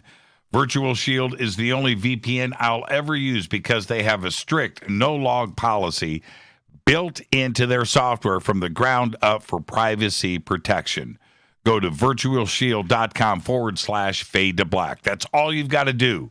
virtualshield.com/fade to black. And when you do, you will get Virtual Shield VPN for 50% off today. You can also click on the link in the video description box below. Do it now. You've got to get your privacy done. You've got to. Virtual Shield VPN. Now, Scott, okay. This is, breaking UFO, hashtag breaking UFO. When you and I started talking about this this weekend, we knew that we were in the middle of launching a hashtag breaking UFO. And I knew that this was a way to introduce what is going on out there. This is what you want to do, hashtag breaking UFO. And then, Scott, check this out. In hashtag breaking UFO, because of you, tonight, Druber just shot this triangle UFO tonight in Boise, Idaho. And the video just posted up in Breaking UFO. I want everybody to go to hashtag Breaking UFO because you'll be able to see Druber's video right there. And if you scroll down right there, Breaking UFO, I have Scott's video from America Unearthed. Now, what is interesting here, Scott, is you contacted me over the weekend as all of this was starting to unfold, and we were talking about the location in Utah and so forth. And the next day, you got contact. What happened? Okay. Hey, let me back up and just say one other thing, Jim, that I forgot to mention to you that Janet just reminded me, and that was there has been strange activity that led, there's stories from this site prior to the cave being, drowned by the pond, of people going in there and seeing ghosts, having spirits that drove them away. So there has been paranormal activity or paranormal type of activity that has been reported there in the past that was, associated with this Montezuma's treasure legend. So I think it's important that we have that in there because I guess, this is apparently a continuation of that. But, as you said, when I first contacted you, I had gotten, this video that you just posted, and I was talking with my friend at, the division of the Department of Defense that looks into this type of activity.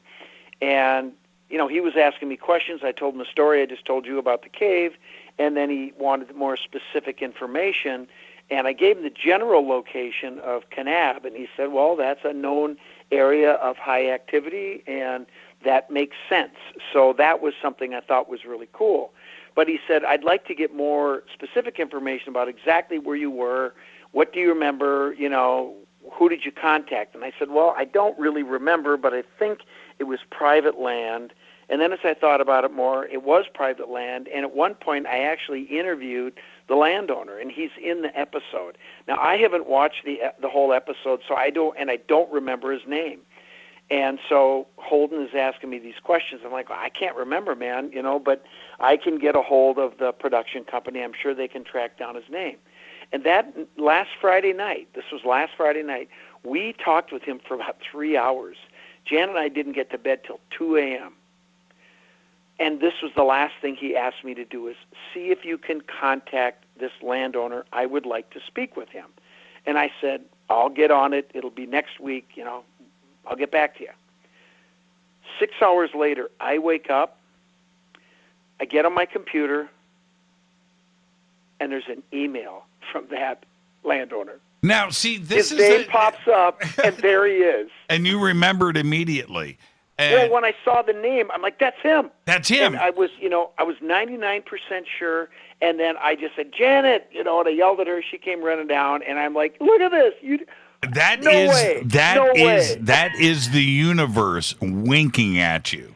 Oh, of course. And then I tell you, waiting for you to just, your mind blown. You go, oh, that happens all the time. Yeah. Oh, hold on. You're right. I forgot about that.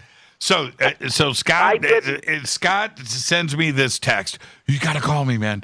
And I do. And he tells me what, and Scott's excited. I can't believe it, man. Here it is. And there he is. And we were just talking about him yesterday, Jimmy, and here it is. I said, Scott, happens every day, man. Come on. You know what? Your new nickname is Buzzkill. How about that? I know. And I didn't want to do that. But see, this is the thing, Scott. I'm so happy that you had that experience. And I know that Jan and I were kind of ribbing you a little bit about this, but but Scott, people need to understand this stuff happens. And when it does, react to it. Don't let it go. Other people will just, it's okay. It's not that big. No, the universe is one step ahead. And the other interesting part about this is you would have not remembered his name. You would have had to have gone and chased it down. You would have had to do the work. And it's the universe going, hey, you don't have to do all that, man. Here's his name right here. Right? You know what? I mean, all kidding aside, this has been a really amazing journey for me for about the last 5 years. And it started when I became a Freemason. And, I've always been a hard scientist. I've run this lab for 31 years. I've been in this business 36 years of doing material forensics, facts first, interpretations, conclusions, and that's the way it's done. But this other side of the brain that I apparently haven't been using nearly as much as I should, and I mean, we've all had, strange coincidences. You think about somebody and boom, they text you, they call you. But this goes way beyond that, because this is 2014 was the last time I've never emailed this guy. I've never called him. I only talked to him that day we were there filming. I have no reason to remember his name. And then after 7 years, over 2,500 days, this guy calls me, and it's the same day he contacted me because we went to bed at 2 a.m. Right. And so, I mean, honestly, Jimmy, I'm bearing my soul here, man. I was genuinely freaked out because this is not science. This is, or maybe it is science. It's just a level of science that I don't fully get. Right. Entanglement. Man, it's just so fun. It's so interesting. Now it is, and I'm on the squad, man. I'm in. Okay. I'm not going to question. You got me, and let's enjoy it. Let's have fun. Now, what's the next step here? Are you going to have access to the raw video footage? Yes, we will. And I know Ryan's going to do that. He's in the middle of that move right now, so he said, hey, just bear with me for a few days, but he will get that for us. And then, the fortunate thing, for all those years that we did America Unearthed, the production company is literally, and I am not kidding, Jim, I can get in my car, my garage, I can be pulling into their offices in 5 minutes. They are in Eden Prairie, right across the street from me. It's incredible. So when he calls, I will be in there literally before he hangs up the phone and looking at that footage. So I will let you know when that happens. Now, what about, there is a few things that have to go into play here. The first is, was there, contacting the landowner, finding out if there was anything going on back then that he remembers, a birthday celebration, whatever it could have been, or B, were there any hot air balloons in the area, like Santa Fe, New Mexico, where they have these, things, and was anybody launching any hot air balloons? Does he remember that? Is there a way to, the next step, obviously, is to get a hold of, if it's possible, to get a hold of, nail the date down, go back to the production schedule, find out the date and time, and then contact the FAA. Was anything strange? Was anything on radar? Was there anything going on in that location? And there's a way to follow up on all of this. And then, of course, the high-res 4K raw video footage and being able to grab frames and enlarge that and to see what's going on.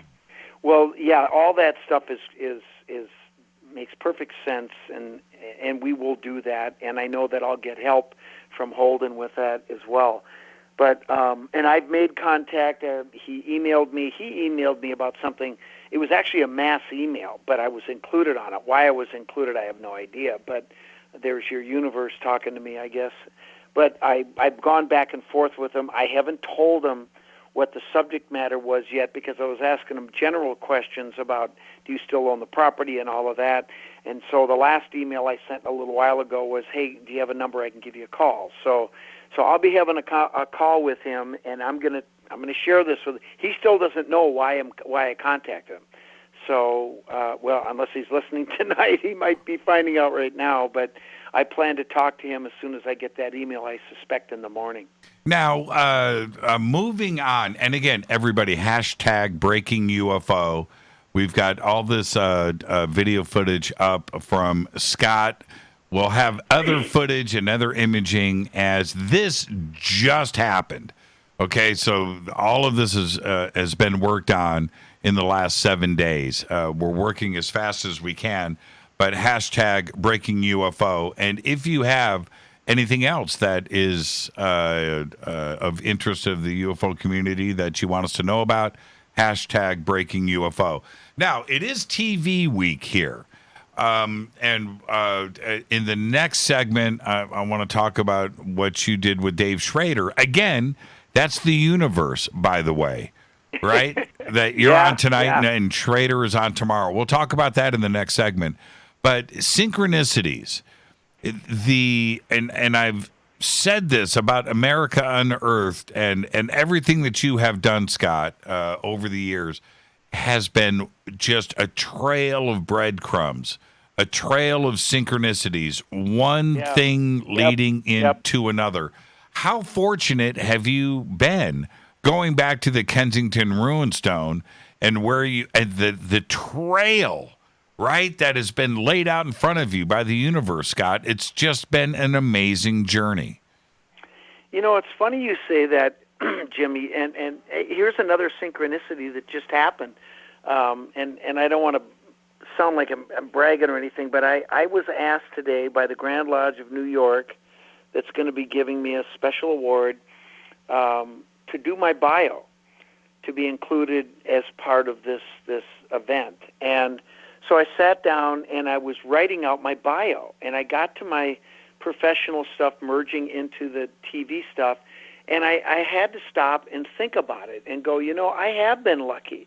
I have had, I've been in touch with, so many good people that have brought information to me, that have helped me, old professors from university where I went to college, to my colleagues at work, to people out there in the world that are working on various aspects, that have artifacts, that have shared them with me, given me access.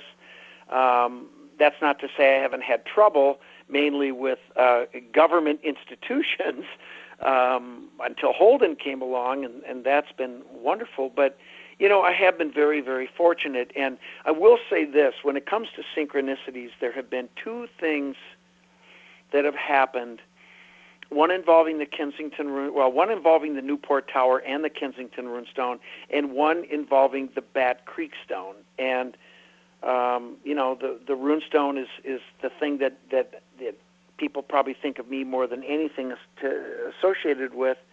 But the Newport Tower is literally connected to it. And in 2007, I was there on the winter solstice, my birthday, documenting this illumination event when this woman showed up and was there the whole time I was there, waiting for this illumination to happen for 45 minutes, waiting for this light box to illuminate the egg-shaped keystone. And, that was a moment, an epiphany moment for me. When that thing lit up, it was like validation of all the research that I had done with many people up to that point. And it's just, you just feel it in your soul. You're on the right track. And this is the universe saying, good one, brother. Here's a bonus. And it was amazing. But this woman that was there the entire time for 45 minutes. And when the illumination happened, of course, I went nuts, right? And she looked at me and she said, I work in public relations. Would you like me to take a picture of you with that in the background? And I said, great. I had a backup camera. I gave it to her. She snapped the picture. She gave me the camera back. And I'd been doing this already for 45 minutes, and I wanted to get the light moving off the egg. So I turned around, took another picture, looked back, and she was gone. And there's no way she could have just disappeared like that. And I said to myself at first, I go, well, that was rude. I thought we were getting along. And then just a few seconds later, I realized, and I'm looking in the park, she just vanished. And the whole time I was there wasn't another soul that came by for 45 minutes. That never happens at the Newport Tower. And, Jim, that was 2009. I didn't go this year because of COVID, but every year since, I have gone back to the tower to see if that woman would show up, and she hasn't. The reason is, I think, because I published this event in my latest book at the time, The Hooked X, and now it's become a pilgrimage site, so I'm never going to be alone there again. Right. And, of course, Janet says that's why she's not going to show up, because you're not there alone. Well, and I wanted to bring this up. The series that you did, I think it was 6 or 8 episodes, the Pirate Treasure. The Knights Templar. Right. That was nothing but a string of synchronicities. You were flying all over the world chasing these breadcrumbs, these synchronicities that were laid out in front of you. That was a lot of fun to watch, man.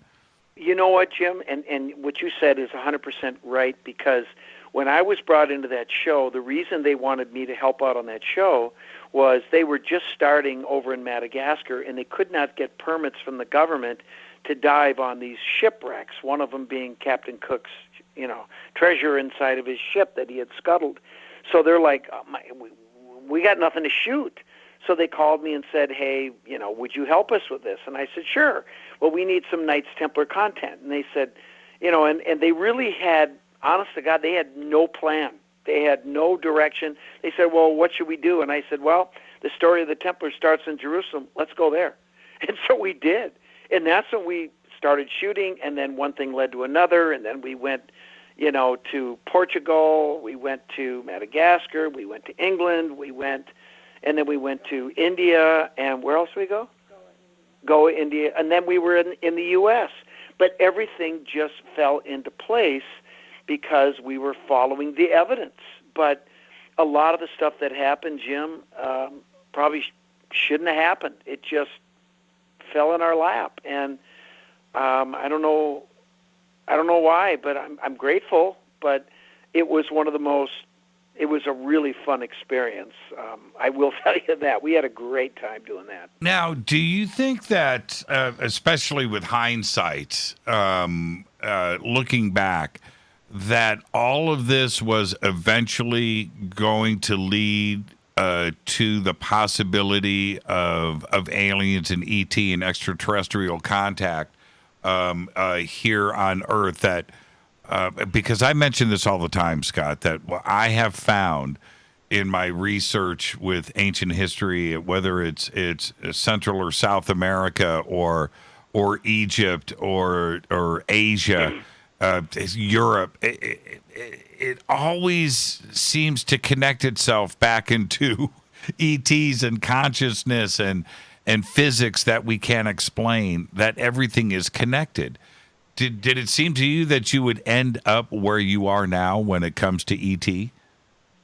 Well, you know what? I never would have thought that, but the more that the more we talk about this, the more I think about it, I guess it does seem like a logical progression.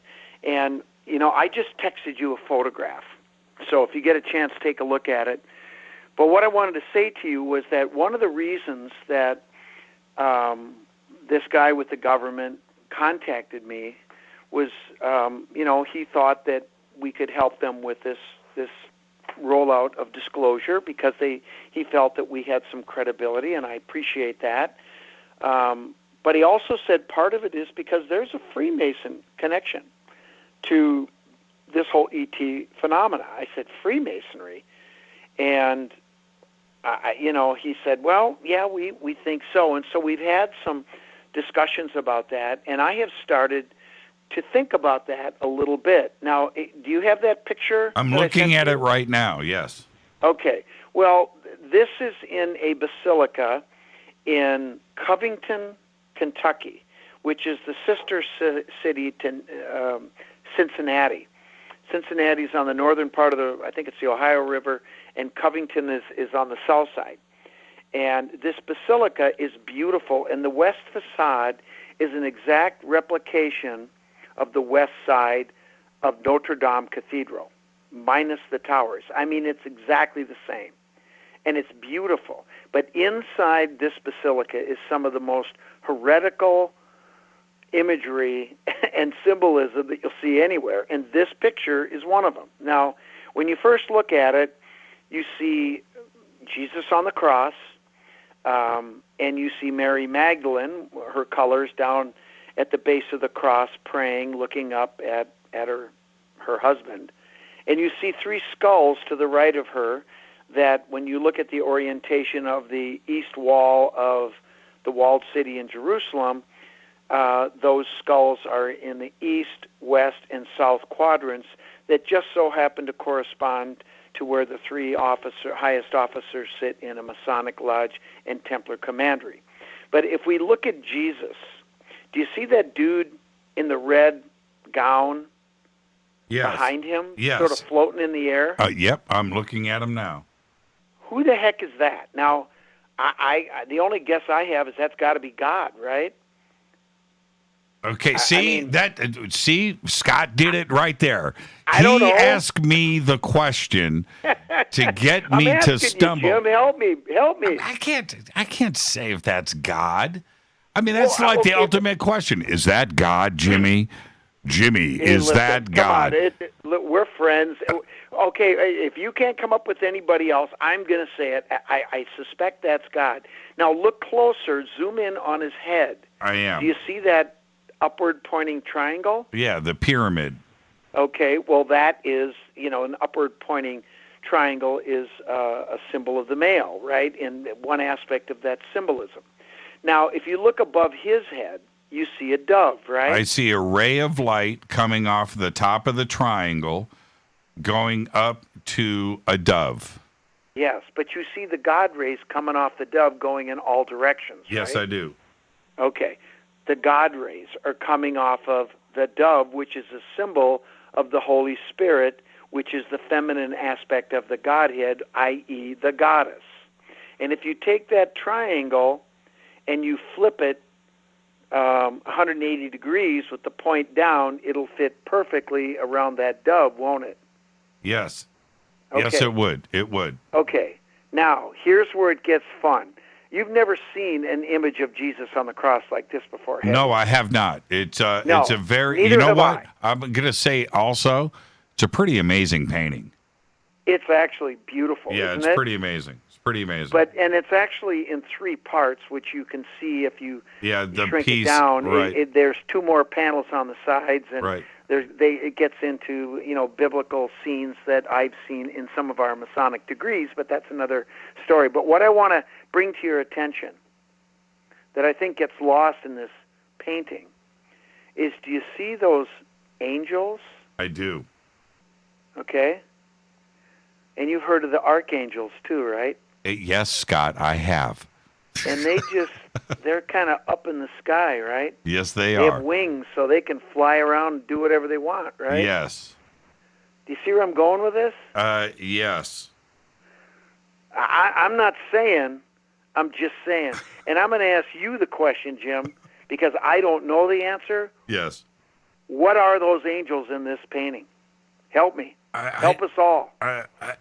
Okay, this is what I find stranger about that, about this painting, is the God seems to be standing on a platform of clouds, and the way that his and he's in a red, he's in red garb. I don't know what you would call that. Yeah, it's a strange garb. I've never seen anything like it. And with the orange and the diamonds coming off of both sides, pretty strange. It's strange looking, and the cloud looks like a cloud. Like it's supposed to be a cloud, but it also, Rita says she's posting it. Yeah, go ahead and post the picture, Rita.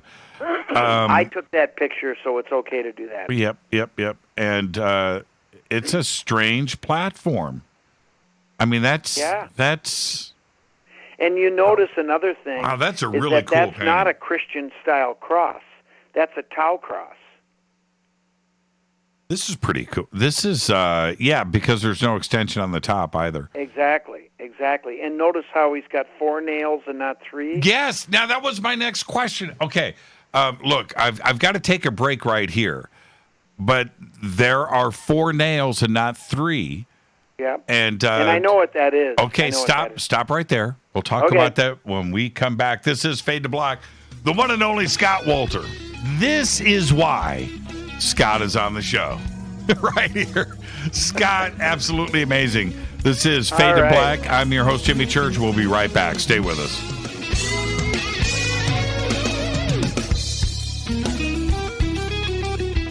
Hi everybody, this is Rob Halford, the Metal Guard on JimmyChurchRadio.com. This is KGRA Digital Broadcasting Station. Salt Lake City, Utah. Van Buren, Arkansas.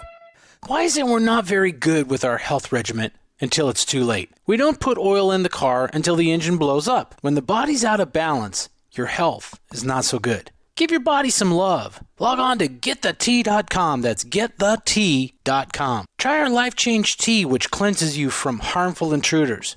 A clean colon is one of the ways to bring the body in balance. We also carry organic supplements to help you get where you need to go. So do your body a favor. Log on to GetTheT.com. That's GetTheT.com. You can even visit our sales page to save some dough. Does anybody call money dough anymore? Anyway, if you're looking for short, helpful health tips, go to YouTube and punch in Health Matters Now.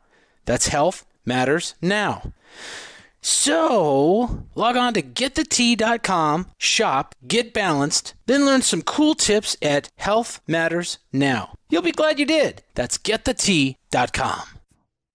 Your contact for current news and trending topics. KGRARadio.com. This is Jimmy Church of Fade to Black, and I only drink Fade to Black blend coffee from River Moon. Just click on the River Moon Coffee banner at jimmychurchradio.com. Promo code F2B Blend. This is the only way forward. This is Fade to Black.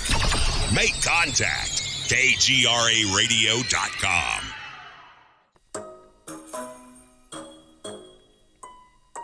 When you're in the house for longer periods of time, you can see them flying or running across the floor. Ooh, yuck. They're unhealthy, gross, and disgusting. Bugs. I loathe bugs. We keep a clean home, but occasionally bugs show up.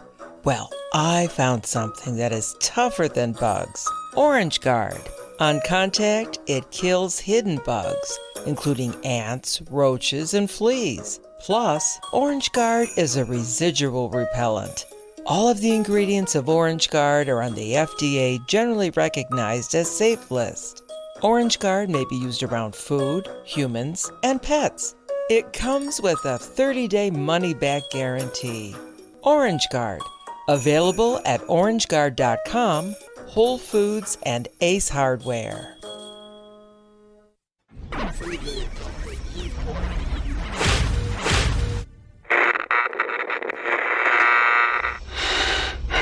You want to know a secret? I love ponies. I really love ponies. I'm serious. I couldn't stay sane without ponies to brush. Why Fade to Black? Because you never got that pony, damn it. This is Fade to Black with Jimmy Church on the Game Changer Radio Network and KGRA, the Global Radio Alliance.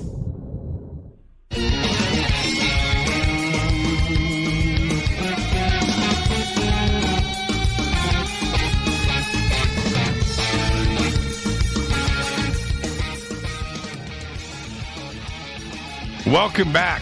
Fade to Black. I am your host, Jimmy Church. Man, breaking UFO is hopping right now. Hashtag breaking UFO. I was so looking forward to our UFO community and our community embracing hashtag breaking UFO. Eric, Awakening Man, just posted up a night vision video. I don't know when this was taken. Eric, maybe you can explain this, but that's a pretty interesting.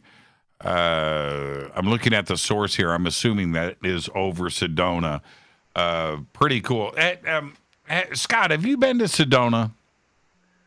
Yes, I sure have. That's a hot spot, isn't it?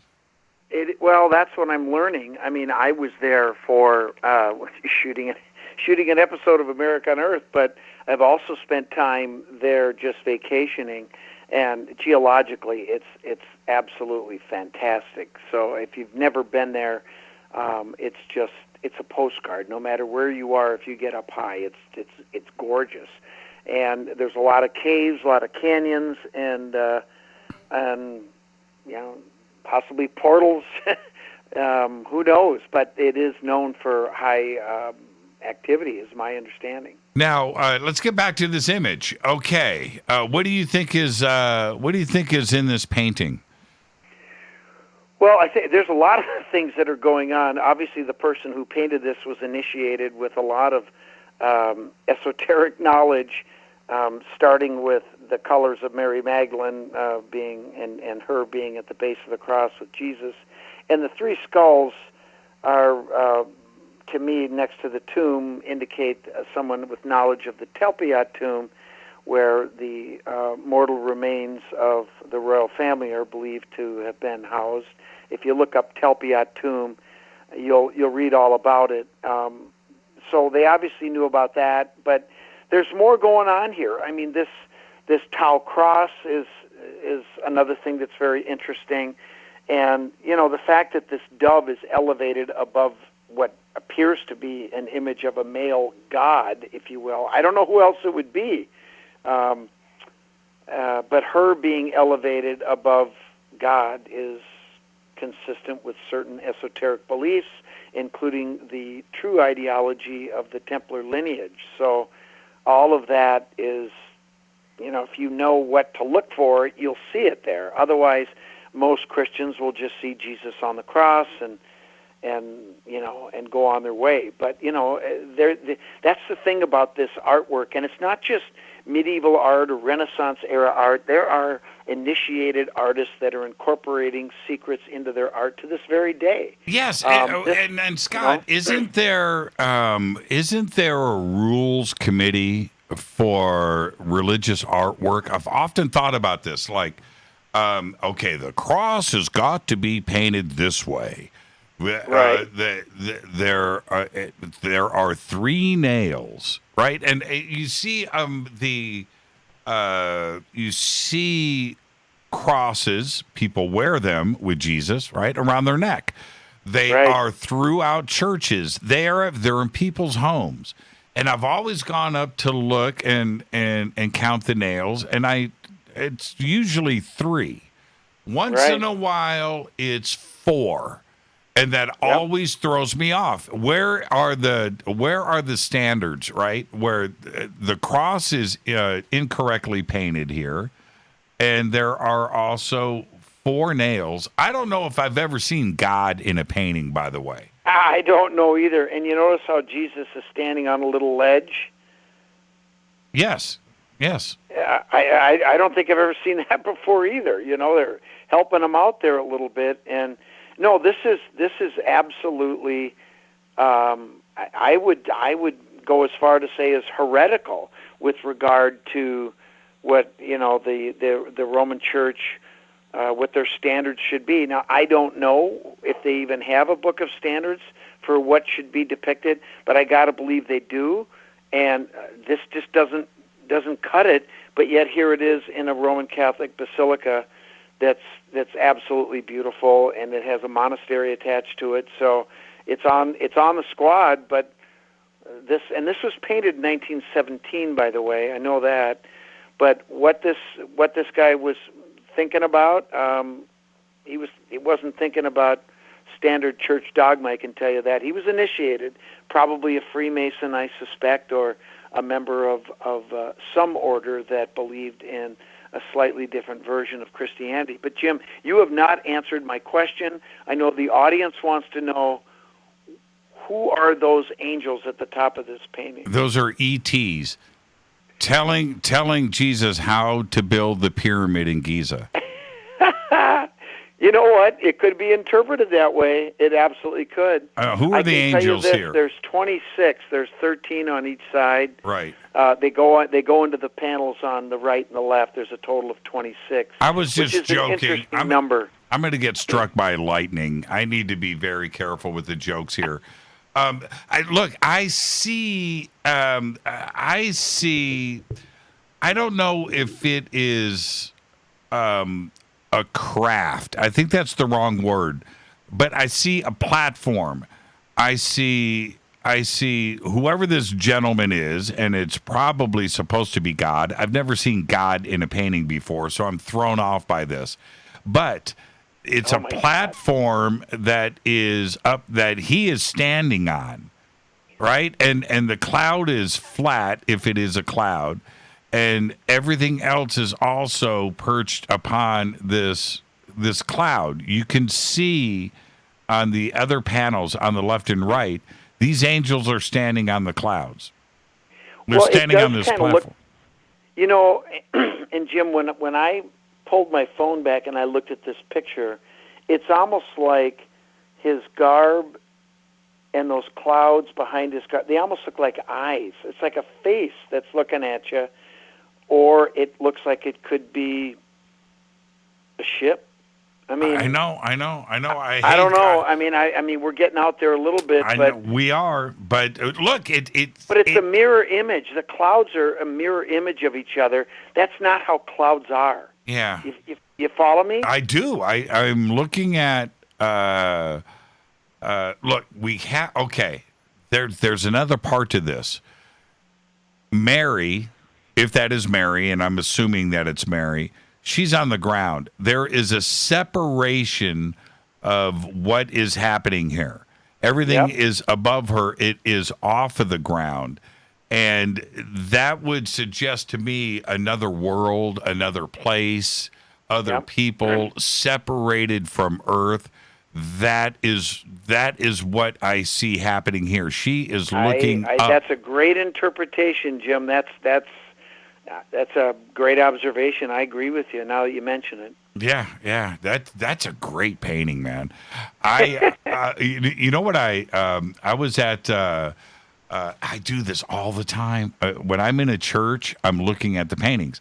And there's a church that we go to here for christenings and other, events with the family.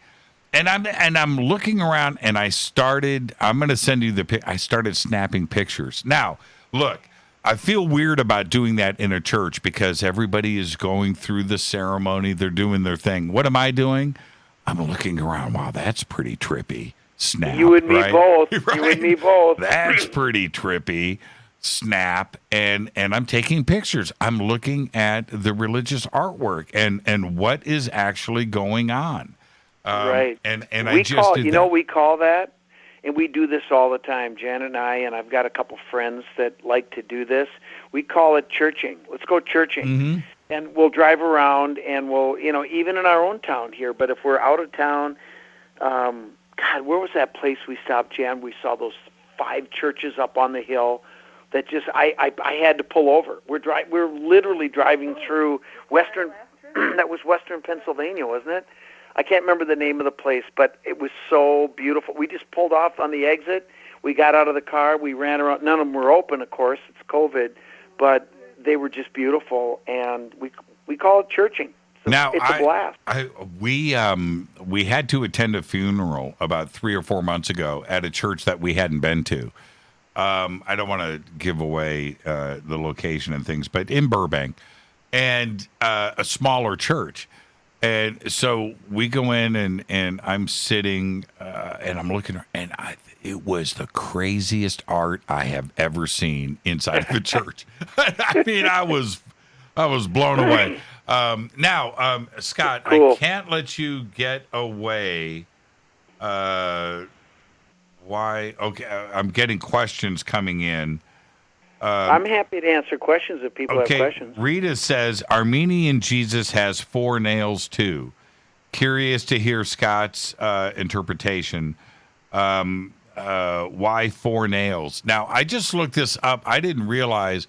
I think the Pope said, one of the popes, I should say, said 4 nails. 3 nails is heresy.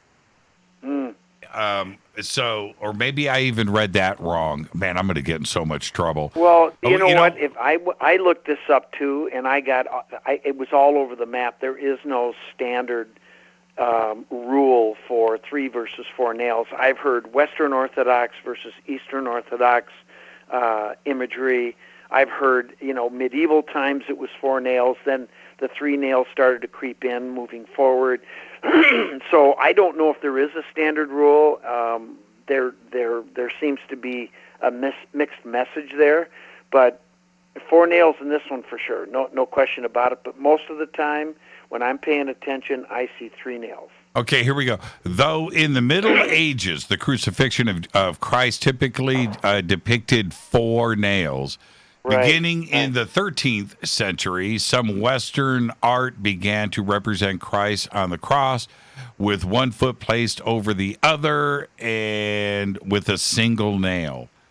And, right. All of that, man, I'm telling you, when I'm at the pearly gates, man, they're going to go, you and Wolter one night. You and Wolter had that conversation, and you're both in trouble. You guys. And I'm just going to say, Jimmy, you go first. It was Scott's fault, man. I'm going to sell you out. It was Scott's fault. No, it was his show. He invited me on. I protested, but hey, love you. See ya.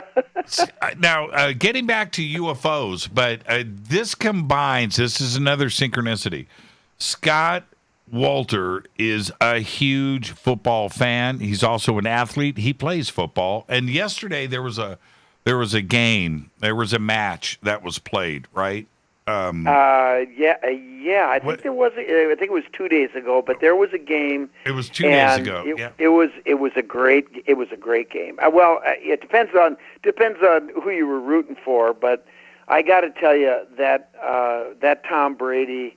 You say what you want about him. 10 Super Bowls, 7 rings. Stop it. Yeah, I know. Look, I'm a Colts fan.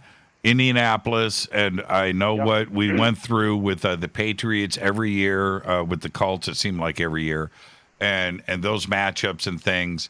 But to go now, putting history aside, and no matter who you root for and who your team is, Tom Brady was about as impressive as it gets in all of sports. That was absolutely incredible. Now, but that's not just that. But don't forget the guys on the other side are trying hard too. But the defense for Tampa Bay, they should have got a collective MVP because they were lights out. That Pat Mahomes is going to be in more Super Bowls, and even though he was constantly being pressured, some of the throws he made when he was literally falling down. Almost happened. That guy's a talent too. Let me. I know, and not all, but there was 3 or 4 passes that he made in a very insane situation. Right? He's getting chased down, and those were almost big time plays. Right? Yes. I mean, Kansas City was almost in the game 3 or 4 times. Okay, but that's not what I want to talk about. That's not what I want to talk about. I want to talk about those Super Bowl commercials. Did you notice E.T., alien invasion, what was up with the UFO content in the in the Super Bowl commercials? Did you catch all of that? I did. And I have to believe, and I don't know, but I'm going to find out, and I have a source that'll tell me. But it makes you wonder if, because we've talked about this before, that the United States government, certain branches of the government are ready to come forward. They've already started coming forward, talking about the presence of ETs, and they're coming forward to the public, letting people know. And it's actually been, I think, a very successful launch to begin with, and I wouldn't doubt it if there are some crossovers, whether intentional or perhaps synchronicity, that because this is subject matter that is coming out there, it's more acceptable to the to just in the mainstream, and not just in the mainstream, at its highest level here. I mean, the Super Bowl is, I don't know what it was this year, but it's typically the most watched program around the world. And for them to have that much content means that, first of all, people are receptive to it and they enjoy seeing it. I mean, most of the examples I saw, it was done in a humorous way, and, it works. I mean, advertisers aren't stupid. The reason they pay the money for their commercials is they want to sell product, and they want to have something that's going to connect with people however they do that, and humor is one of the best ways. So maybe there's some cooperation with the government that this is all part of disclosure. But make no mistake, there's a business aspect to this, but it seems to be working. Now, there is no question about what was happening yesterday. There's no question about it. It was there. Now I couldn't take my eyes off of the commercials, which I enjoy anyway. We all do. But I'm expecting E.T. to be in the next commercial, and it was, right? And I thought, what is going on? At $5 million an ad, and we all know, these extraordinarily high advertising dollar numbers tied to the Super Bowl. This is something we talk about every year. So for a company to hire a marketing company to make sure that their investment is money well spent, right? Yep. Well, somebody there is going, yeah, okay, well, we've got to get the little gray aliens in there. We've got to have the alien invasion. Well, somebody's approving that. It's on the company side that's paying the marketing, right? Then they have to develop the campaign, shoot the commercial. This is all done with intent. And we had E.T. all day long in the Super Bowl, and it was fascinating to me, and I'm so happy that you caught it. I wanted to make sure when I spoke about this yesterday on the air that I wasn't taking crazy pills. I wanted to know if everybody else saw what I saw. There was another interesting thing. I don't know if you caught it. You or Jan, the Reddit ad. Did you see that? Well, refresh my memory because there was some distractions during the day, so I didn't catch everything. No, fair enough. Okay, now, and you can go back and watch this. I can also post it up in Twitter, or somebody else can post it in Twitter and tag Scott so he can see it. Reddit ran an ad that was 5 seconds long. It was just an image that flashed up on the screen for 5 seconds. And I'm waiting for the ET stuff, right? So I'm watching, and then this little blip with static pops up, and I thought, oh, that was a mistake, right? It was an error. They, whatever. And then a couple of minutes later, I thought, you know what? I need to go back and check that out. That looked like the emergency broadcast system or something popped up. I'm not kidding, Scott. That's what I thought. So I hit rewind. I go back to, and there it is, and I see it, and it blips. There was static at the front and the back, intentional. So then I rewound again, and then I freeze framed it, and it was a Reddit ad. But this isn't the trippy part about it. Reddit said, "Good, you stopped. You're reading this." Okay, it's up here now. Thank you for that, Rita. And it says, wow, this actually worked. If you're reading this, it means our bet paid off. Check this out, Scott. It says, big game spots are expensive, so we couldn't buy a full one, but we were inspired and decided to spend our entire marketing budget on 5 seconds of airtime. One thing we learned from our communities last week is that underdogs can accomplish just about anything. But then is this line. It says, who knows? Maybe you'll be the reason finance textbooks will have to add a chapter on tendies. Maybe you'll help the letter R, superb owl, which is Super Bowl, right? But it's actually 2 words, superb owl. Maybe you'll help our superb owl teach the world about the majesty of owls. This is the thing. In the world of ufology, of UFOs, and conspiracy, owls play a part. Owls are seen before and after contact with ET. UFOs that are sighted in the sky. The owl, and this part of ufology is there, the owl. So we have all of this UFO, ET, Super Bowl ads, right? One after another. And then there's this ad by Reddit tucked in there too as well. And I was just like, man, I feel like I'm taking crazy pills. What is going on with this? And there it is from Reddit, superb owl.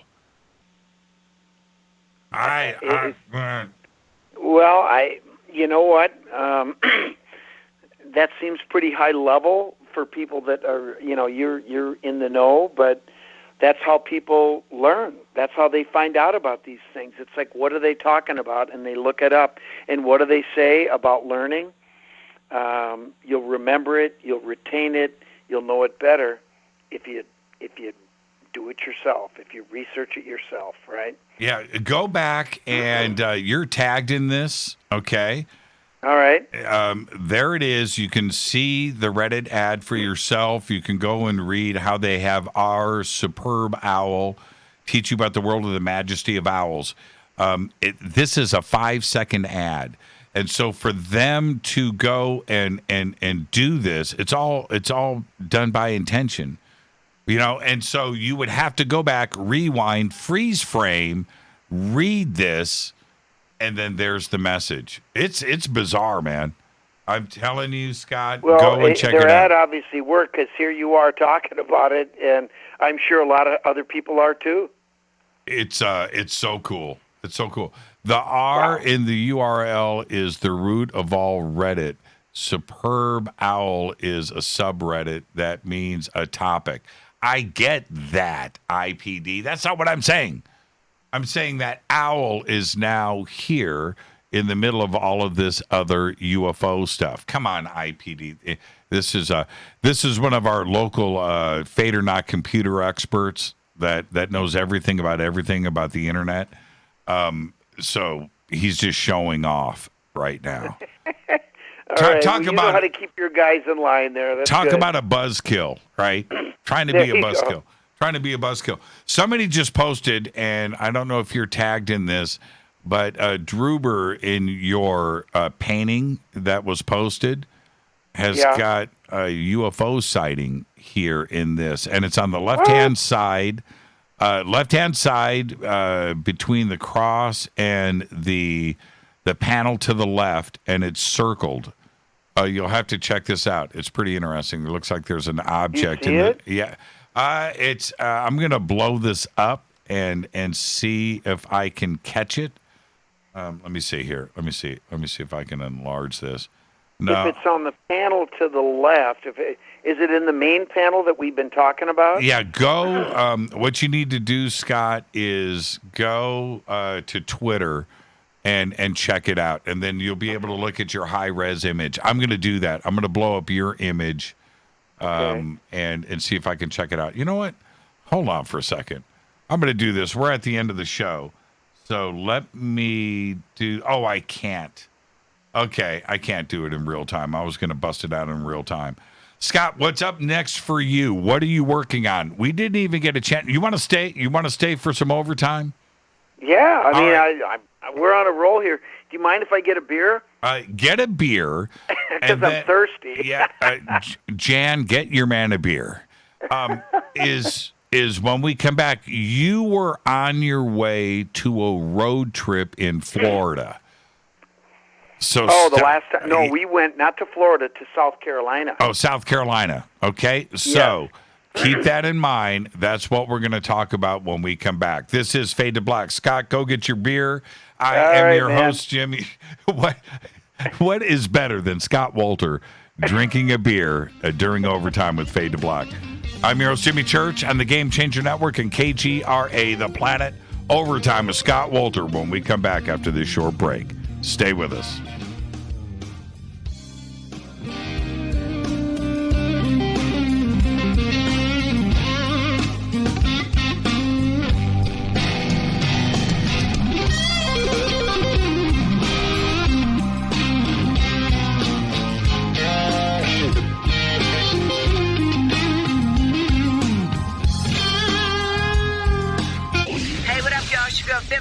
Here, and you are listening to my boy Jimmy Church on jimmychurchradio.com. Despite popular opinion, reading a book will not make you smarter, but listening to Jimmy Church will. This is Jimmy Church of Fade to Black, and I take Life Change Tea supplements every single day. It's what I do. Click on their banner at jimmychurchradio.com. When you take the beans from Central America with dashes of Indonesian and African mixed in and then roast it to the dark side of Fade to Black, you create the ultimate brew of fringe. Introducing the Fade to Black blend from Rivermoon Coffee. Yes, Rivermoon's darkest customized roast was created for the love of Fade to Black. The alchemy of masterful roasting and smoking the beans is in every sip of this full-bodied, dark Java. I need my coffee dark, deep, with distinct bittersweet chocolate highlights, just like the bunker. Leaning further into the darkness of the roast is Fade to Black Blend from River Moon Coffee. Just click on the banner at jimmychurchradio.com and use the promo code F2BBLEND for 15% off of your order today. Hello, my name is Billy Carson, and I am a best-selling author and the founder of ForbiddenKnowledge.tv. Together with my team, we have built an all-new conscious streaming TV platform designed with every family member in mind. If you have ever wanted to travel the world and attend lectures and workshops from your favorite speakers but weren't able to, look no further. ForbiddenKnowledge.tv. There are dozens of workshops and lectures from speakers you know and love. We have also included amazing categories to assure that your consciousness is entertained and elevating on a daily basis. Amazing interviews, ancient history, ascension knowledge, wisdom teachings, documentaries, conspiracies, mysteries, health and fitness, conscious cooking, meditations, finance, yoga, and so much more. To start your free trial on any mobile device or computer, surf to ForbiddenKnowledge.tv. That's Forbidden Knowledge with the number 4, ForbiddenKnowledge.tv. Again, visit ForbiddenKnowledge.tv today. Are you intrigued by Paranormal Talk Radio? You'll love the new Paranormal Radio app from TalkStream Live. You'll find a great selection of talk shows covering UFOs, ghosts, strange phenomena, and much more. Download the Paranormal Radio app now and start listening to the very best in paranormal talk entertainment, including the network you're listening to right now, the Paranormal Radio app. Free in Google Play and the iOS App Store. This is Erica, Brittany, Gabby, and you're listening to JamieChurchRadio.com. It's not a lifestyle we chose. We were born this way. KGRARadio.com.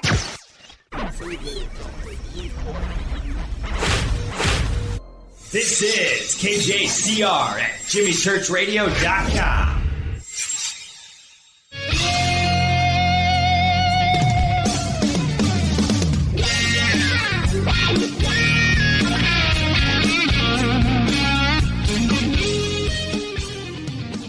Welcome back. Fade to Black. I am your host, Jimmy Church. Tonight, Scott Wolter is with us.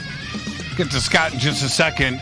Tomorrow night, Giorgio Tsoukalos, continuing TV week of Ancient Aliens, joins us, and Dave Schrader of the Holzer Files. Right now, we're going into overtime with Scott Wolter. And Scott, did you get your beer? I did. Actually, Janet made me a pre-mixed margarita, so that's even better. Oh man! But anyway, we're all good to go. And by the way, I know you're going to say hi to Giorgio for me, but I just talked to Dave yesterday, so you don't need to say hi. But hold on, give him a rib. Yeah, you are coming up in an episode of the Holzer Files. I know we can't give away too much about that, right. But I don't know. Dave's probably listening right now. I'm going to get the text. Church, pump the brakes. Pump the brakes. Yeah, but he wants us to talk about it, and yes. I don't think Dave would be. I think he wants us to say something, and when's it going to air? I can tell you that we can talk about the site that he's at.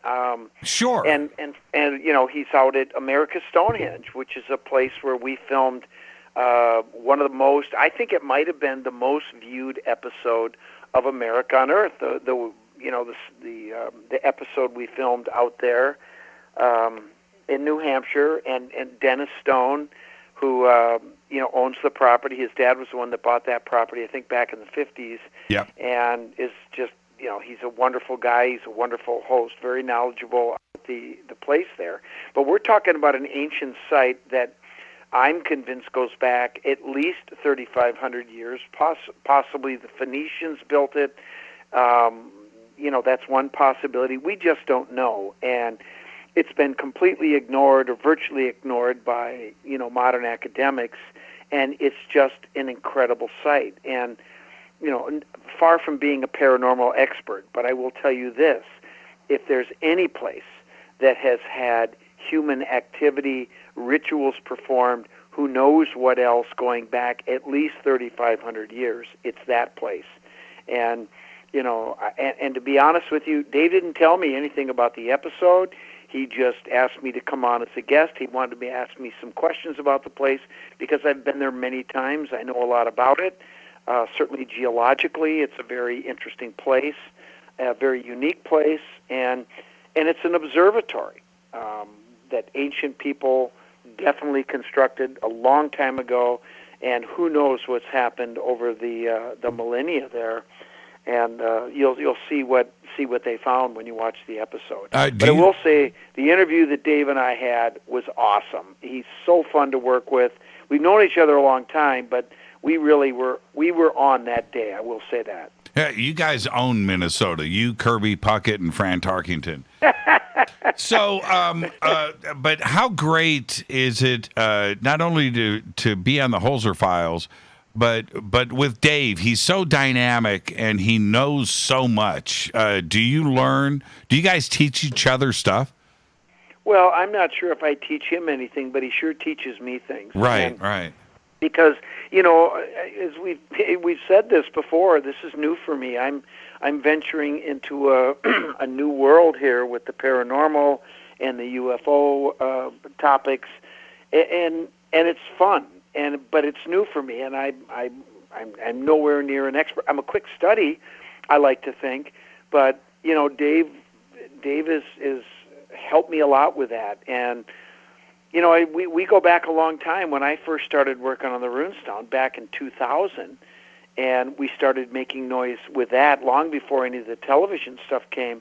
Dave had me on his show and gave me a platform to talk about that, because it sounded like we were making headway. And his studio was right there in Minnesota, and there were times when guests would cancel and he would say, "Hey, you want to come on the show?" And I'd jump in a car and I'd go to the studio and we'd get after it. So he's been a good friend for a long time, and he asked for some help with his episode, and I'm like, "I'm there, man. Just say when and where. Let's do it." We had a great time, and I think it's going to be a really good episode. He deserves all of the success that he is enjoying right now. He's been at this for a very long time. We hosted Coast to Coast together for over 6 years, and he's just an extreme talent and just a nice guy.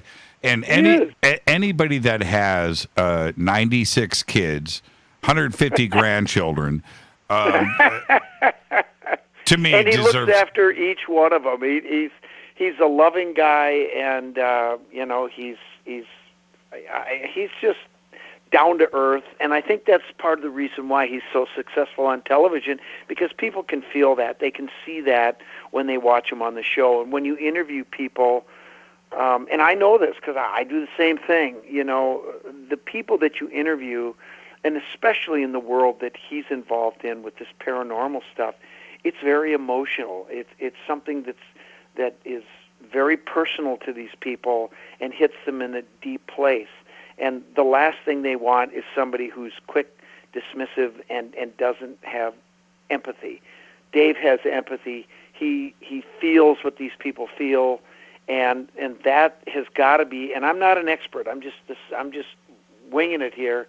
But for him and the people he works with to have the kind of success they do with these energies, these whatever that they contact, they don't just show up for anybody. They show up for people that are sincere and genuine and trying to get to the bottom of whatever this mystery is. And a lot of times it involves something very tragic, very personal, and you need to take it seriously. And he does that. He does a great job with that. That's why he has so much success. It's not magic. No. We're going to run out of time, but I'm going to say one last thing about Dave Schrader. If you're camping, he's the guy you want to tell the ghost story. He's the dude. All right, I'm gonna ask him to go camping this summer. Nobody tells a story like Dave Schrader. All right. So the last time you were on the show, you guys were actually on the road, and you were staying at a hotel. You were in the middle of your road trip, and you came on Fade to Black and said, "Okay, we're heading down. I'll give you a full report later." Okay. Oh, that was the time we went to North Carolina. Oh, because we've been to South Carolina since. You're talking about when we went to North Carolina on the treasure hunt. On the treasure hunt. So what happened? Yes. What happened? Oh boy, it's going to be. This is, we're going to hold tight to all the details, but let's put it this way. Obviously, I've been working for years on Templars in America, and the whole idea that the Templars brought treasures over to North America during medieval times that would eventually be used to fund the revolution, and, various things that were associated with that. Well, along with these documents that came forward to flesh out this story in detail were maps where some of these treasures are located. And I hate to break it to you, but they're not on Oak Island. They're all around it, but not there. But there are some also down in what are now the continental United States on the eastern seaboard. One of them on this particular map was in North Carolina on an island in a river. And I can't tell you the exact location, but the information that we got literally had X marks the spot from an aerial photograph taken in the 1990s on one of these islands. And we went there. And all I'll tell you is the goddess made the big discovery. It was Janet. And was it treasure? The answer is yes. Okay, get Janet. Okay. That's all I'm going to say. No. Hold on. Get Janet on the phone. Hand the phone All to right, Janet. hold on. Here you go. Get Janet on the phone. Yes, Jimmy. Hi, Jan. This is Hi. this is your favorite radio host. That's going to get all the secret information out of you because Scott. You're not going to work on me now. Jan, what happened and how did you make the discovery? Well, like Scott said, we had this big X marks the spot, so we had to go check it out. And we did a little digging, we did a little metal detecting, and something turned up. And that's all I can tell you, Jim. How far down did you guys have to dig? Oh, it was probably a couple feet. Couple feet? Was anybody there? Did anybody see you do this, or were you guys alone? We were there with other people, yes. Okay, but you weren't breaking the law. No, we were there with the owners of the property. Oh, so you had free reign. Okay, so did. you could dig. Yes. Was it a chest? Was it a box? What was it that was unearthed? It was something man-made. Something. But Jen, was it bigger than a bread box? Something was, yes. Oh, okay. And you said you had metal detectors. Yes. Did you find the object with metal detectors? Yes. So it was made of metal. Great. What kind of metal? I can't say. Oh, you can't say because you don't know? No, I can't say because we want to do this in a certain way. Okay. Did it look We're old? waiting. We're holding on to this. Did it look till the right time? Was it man-made from the 1970s, or was it man-made like? It was not the 1970s. No. It was before 1970. Yes. Do you think that it was pre-Columbus? I think it was. Wow. Okay. No, So I didn't say that. Not yet. But was it jewelry or was it a tool? I'm not going there, Jim. Wow. Can't go there yet. So it was. Can't go there. It was jewelry that could be used as a tool. Jewelry used as a tool. Now, how? Okay. Okay. Enough of the pressing. But how did you? When Scott gives you credit, what happened? Were you manning the metal detector? I was. Oh, how cool is that? It was fun. Okay. It was really fun. I have to tell you, I will say one thing, just to build a little excitement here. It was one of the most fun days I've ever had in my life. It was great. Yeah. It was so much fun. And it was fun because the people we were with were awesome. And it was a great day. Where had is a blast. where is the object now? With the landowners. With the landowner, what are they doing? Are they having it analyzed, or is somebody looking at it?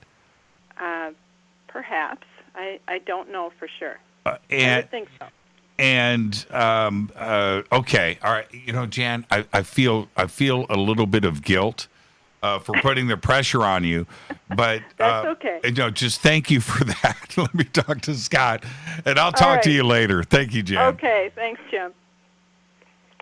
You know, if you would have asked those questions out of of me, you would have got a lot more information. Okay, well, let me ask you this: the X marks the spot description here. How close was the X to the spot? Where we found? Yeah, what we found? Yeah. 30 feet. 30 feet. Is there more to be discovered there?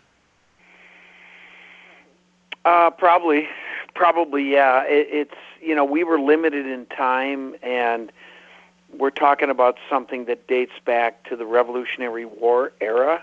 Right. And so a lot has changed. Vegetation has changed. Trees have grown.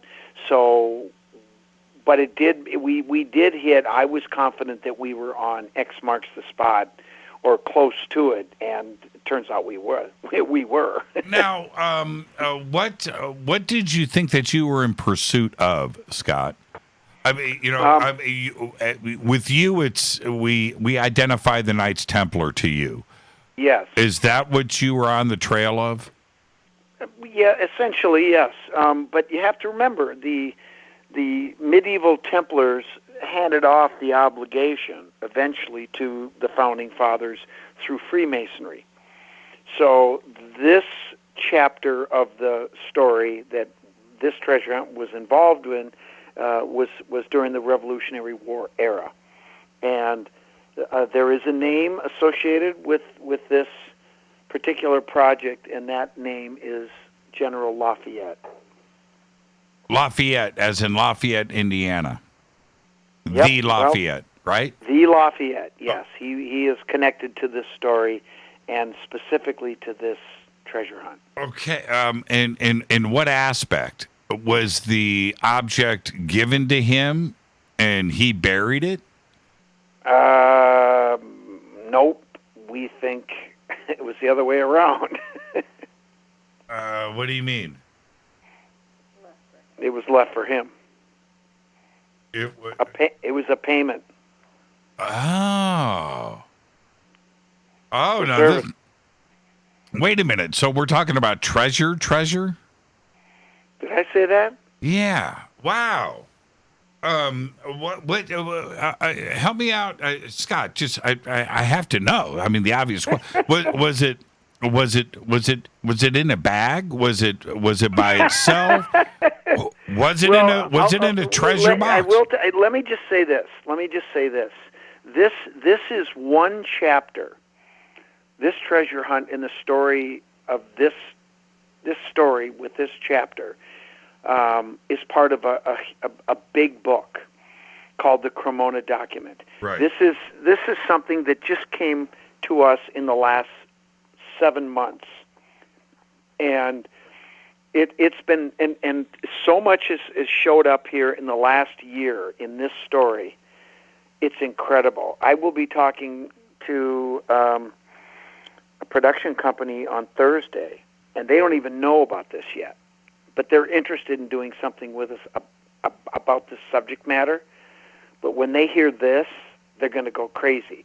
And the other thing is that on the last trip that we just got back from about 3 weeks ago, I had brought a bunch of documents with me that I had put in a folder and I had not looked at since I got them. And it's a long story how I got them, but I won't go into. But one of the documents that we pulled out was a letter from 1657, the original letter. And it's dated, it's to a person, it's written in French, and then signed by a guy named Abraham.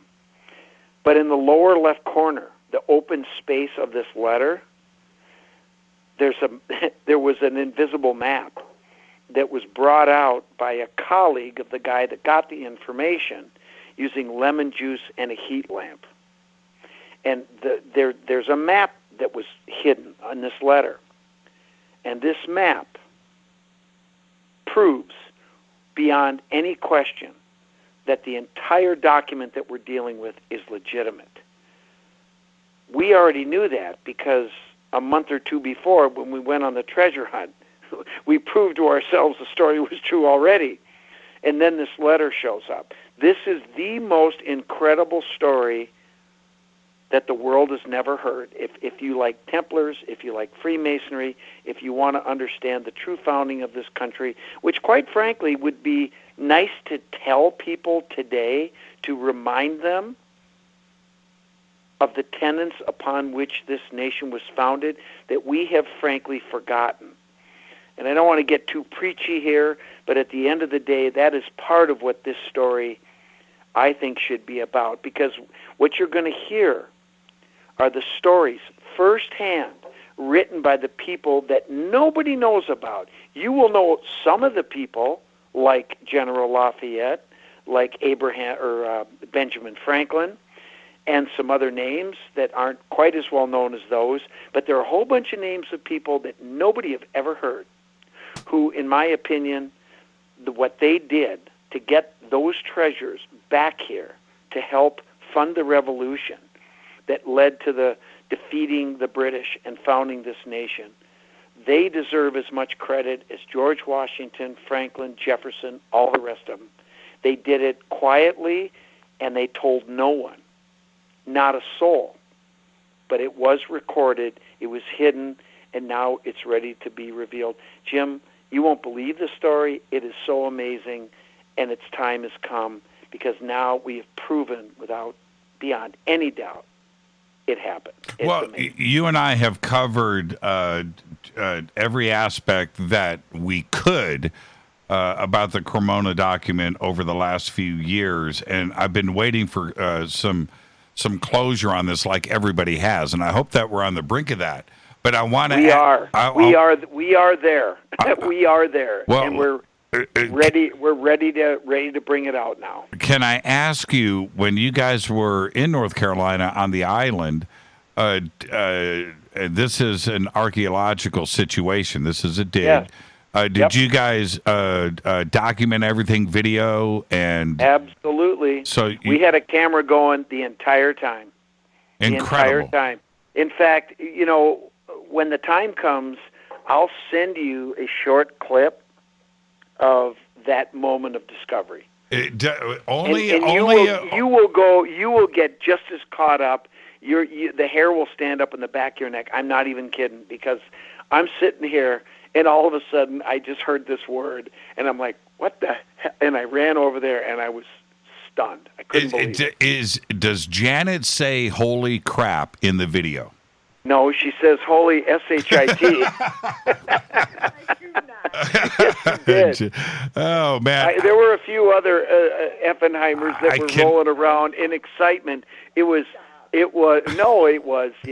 everybody was excited. We were all. It was fantastic. I can't wait to see it. And wow. Well, the thing is, I know that when you guys were on your way down there, when you were on the show, you were very hopeful. You guys felt at that time. Now I know ultimately what happened.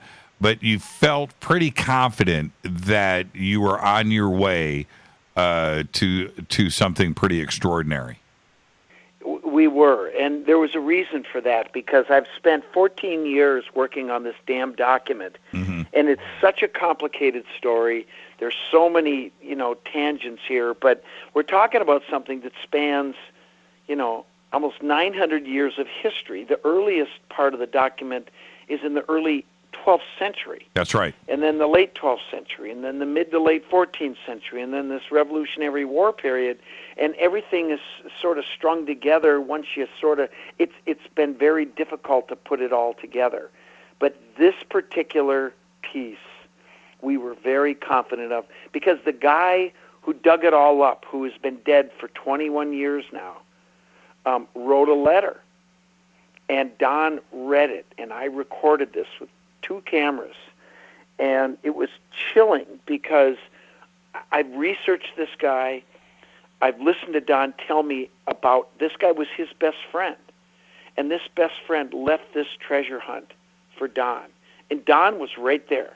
In fact, he was with Janet. They were the one. They found it together, and to have Don share in that moment, and to hear a guy who's normally reserved and very clinical kind of lose his stuff for a while was really awesome. Well, how often does it happen where you go to X marks the spot and you dig something up? It's like this never. Is the first time for me. Yeah, it's never. First time for me. The answer is never. Yeah, never. Yeah, the answer is never. Extraordinary. So it was really. We were, and I'll be honest with you. I was like, well, we're probably not going to find anything. But you know what? You don't find anything unless you look, right? So what the heck? And there's even more irony to this story that we'll share with you later when we can tell you the whole story, and it'll all make sense. It's a great story, Jim, and we promise when we can talk, you'll be the first. Well, I appreciate that. One last question. Precious metal? Was it gold? Was it silver? I can neither confirm nor deny. So it was gold. Were any gemstones? Huh? Gemstones? Did you say something? Wow, man. Okay, I expect I'm one. Sorry, man. I hate doing that to you, but I know you understand. You're doing your job, and I'm doing mine. And I know that you're going to text me a really cool picture because I will keep it to myself. Scott, look at him. He's working us so hard. Hey, Scott. Great. Can I thank? I got to thank Jan for the world premiere on Fade to Black. That was really cool. Thank you so much, Jan. All right. Hey, Jimmy, all kidding aside, we love you, and we appreciate everything you do for us, and we have so much fun. And I did pin you down with a question, but you handle it like a champ, like you always do. So I can't wait for the next time. And please greet Giorgio and Dave for me tomorrow. I certainly will. Okay, thank you so much. And Rita when you talk to her. I will see her shortly and for dinner because I do dinner after the show. But and she's listening now. Thank you so much, Scott. All the best to you and Jan. Enjoy the rest of your night. Drink that beer, and we'll talk over the weekend. Thank you so much. All right, sounds good. I'll keep you posted. What a great show tonight. Scott Wolter. Now, you can go to, it's very simple, hookedx.com. That is over at jimmychurchradio.com. The links are right there. And, of course, Scott Wolter Answers right there, blogspot.com. The links to that are over at jimmychurchradio.com. With that, I'm going to get out of here. Fade to Black's executive producers, Rita Camarion. Show is produced by Hilton J. Palm, Renee, Dennis, and Kevin. Announcers are Steve Harder, Gene Vitoa, Mark D. Kovar. Webmaster is Drew the Geek. Music, Doug Aldrich. Intro, Spaceboy, spaceboymusic.com. Fade to Black is produced by KJCR for the Game Changer Network, and syndication is KGRA, The Planet. This broadcast is owned and copyrighted 2021 by Fade to Black and the Game Changer Network, Inc. It cannot be rebroadcast, downloaded, copied, or used anywhere in the known universe without written permission from Fade to Black or the Game Changer Network. Tomorrow night, Giorgio Tsoukalos and Dave Schrader closing out TV week here on Fade to Black. Until then, be safe. It's time to fade to black.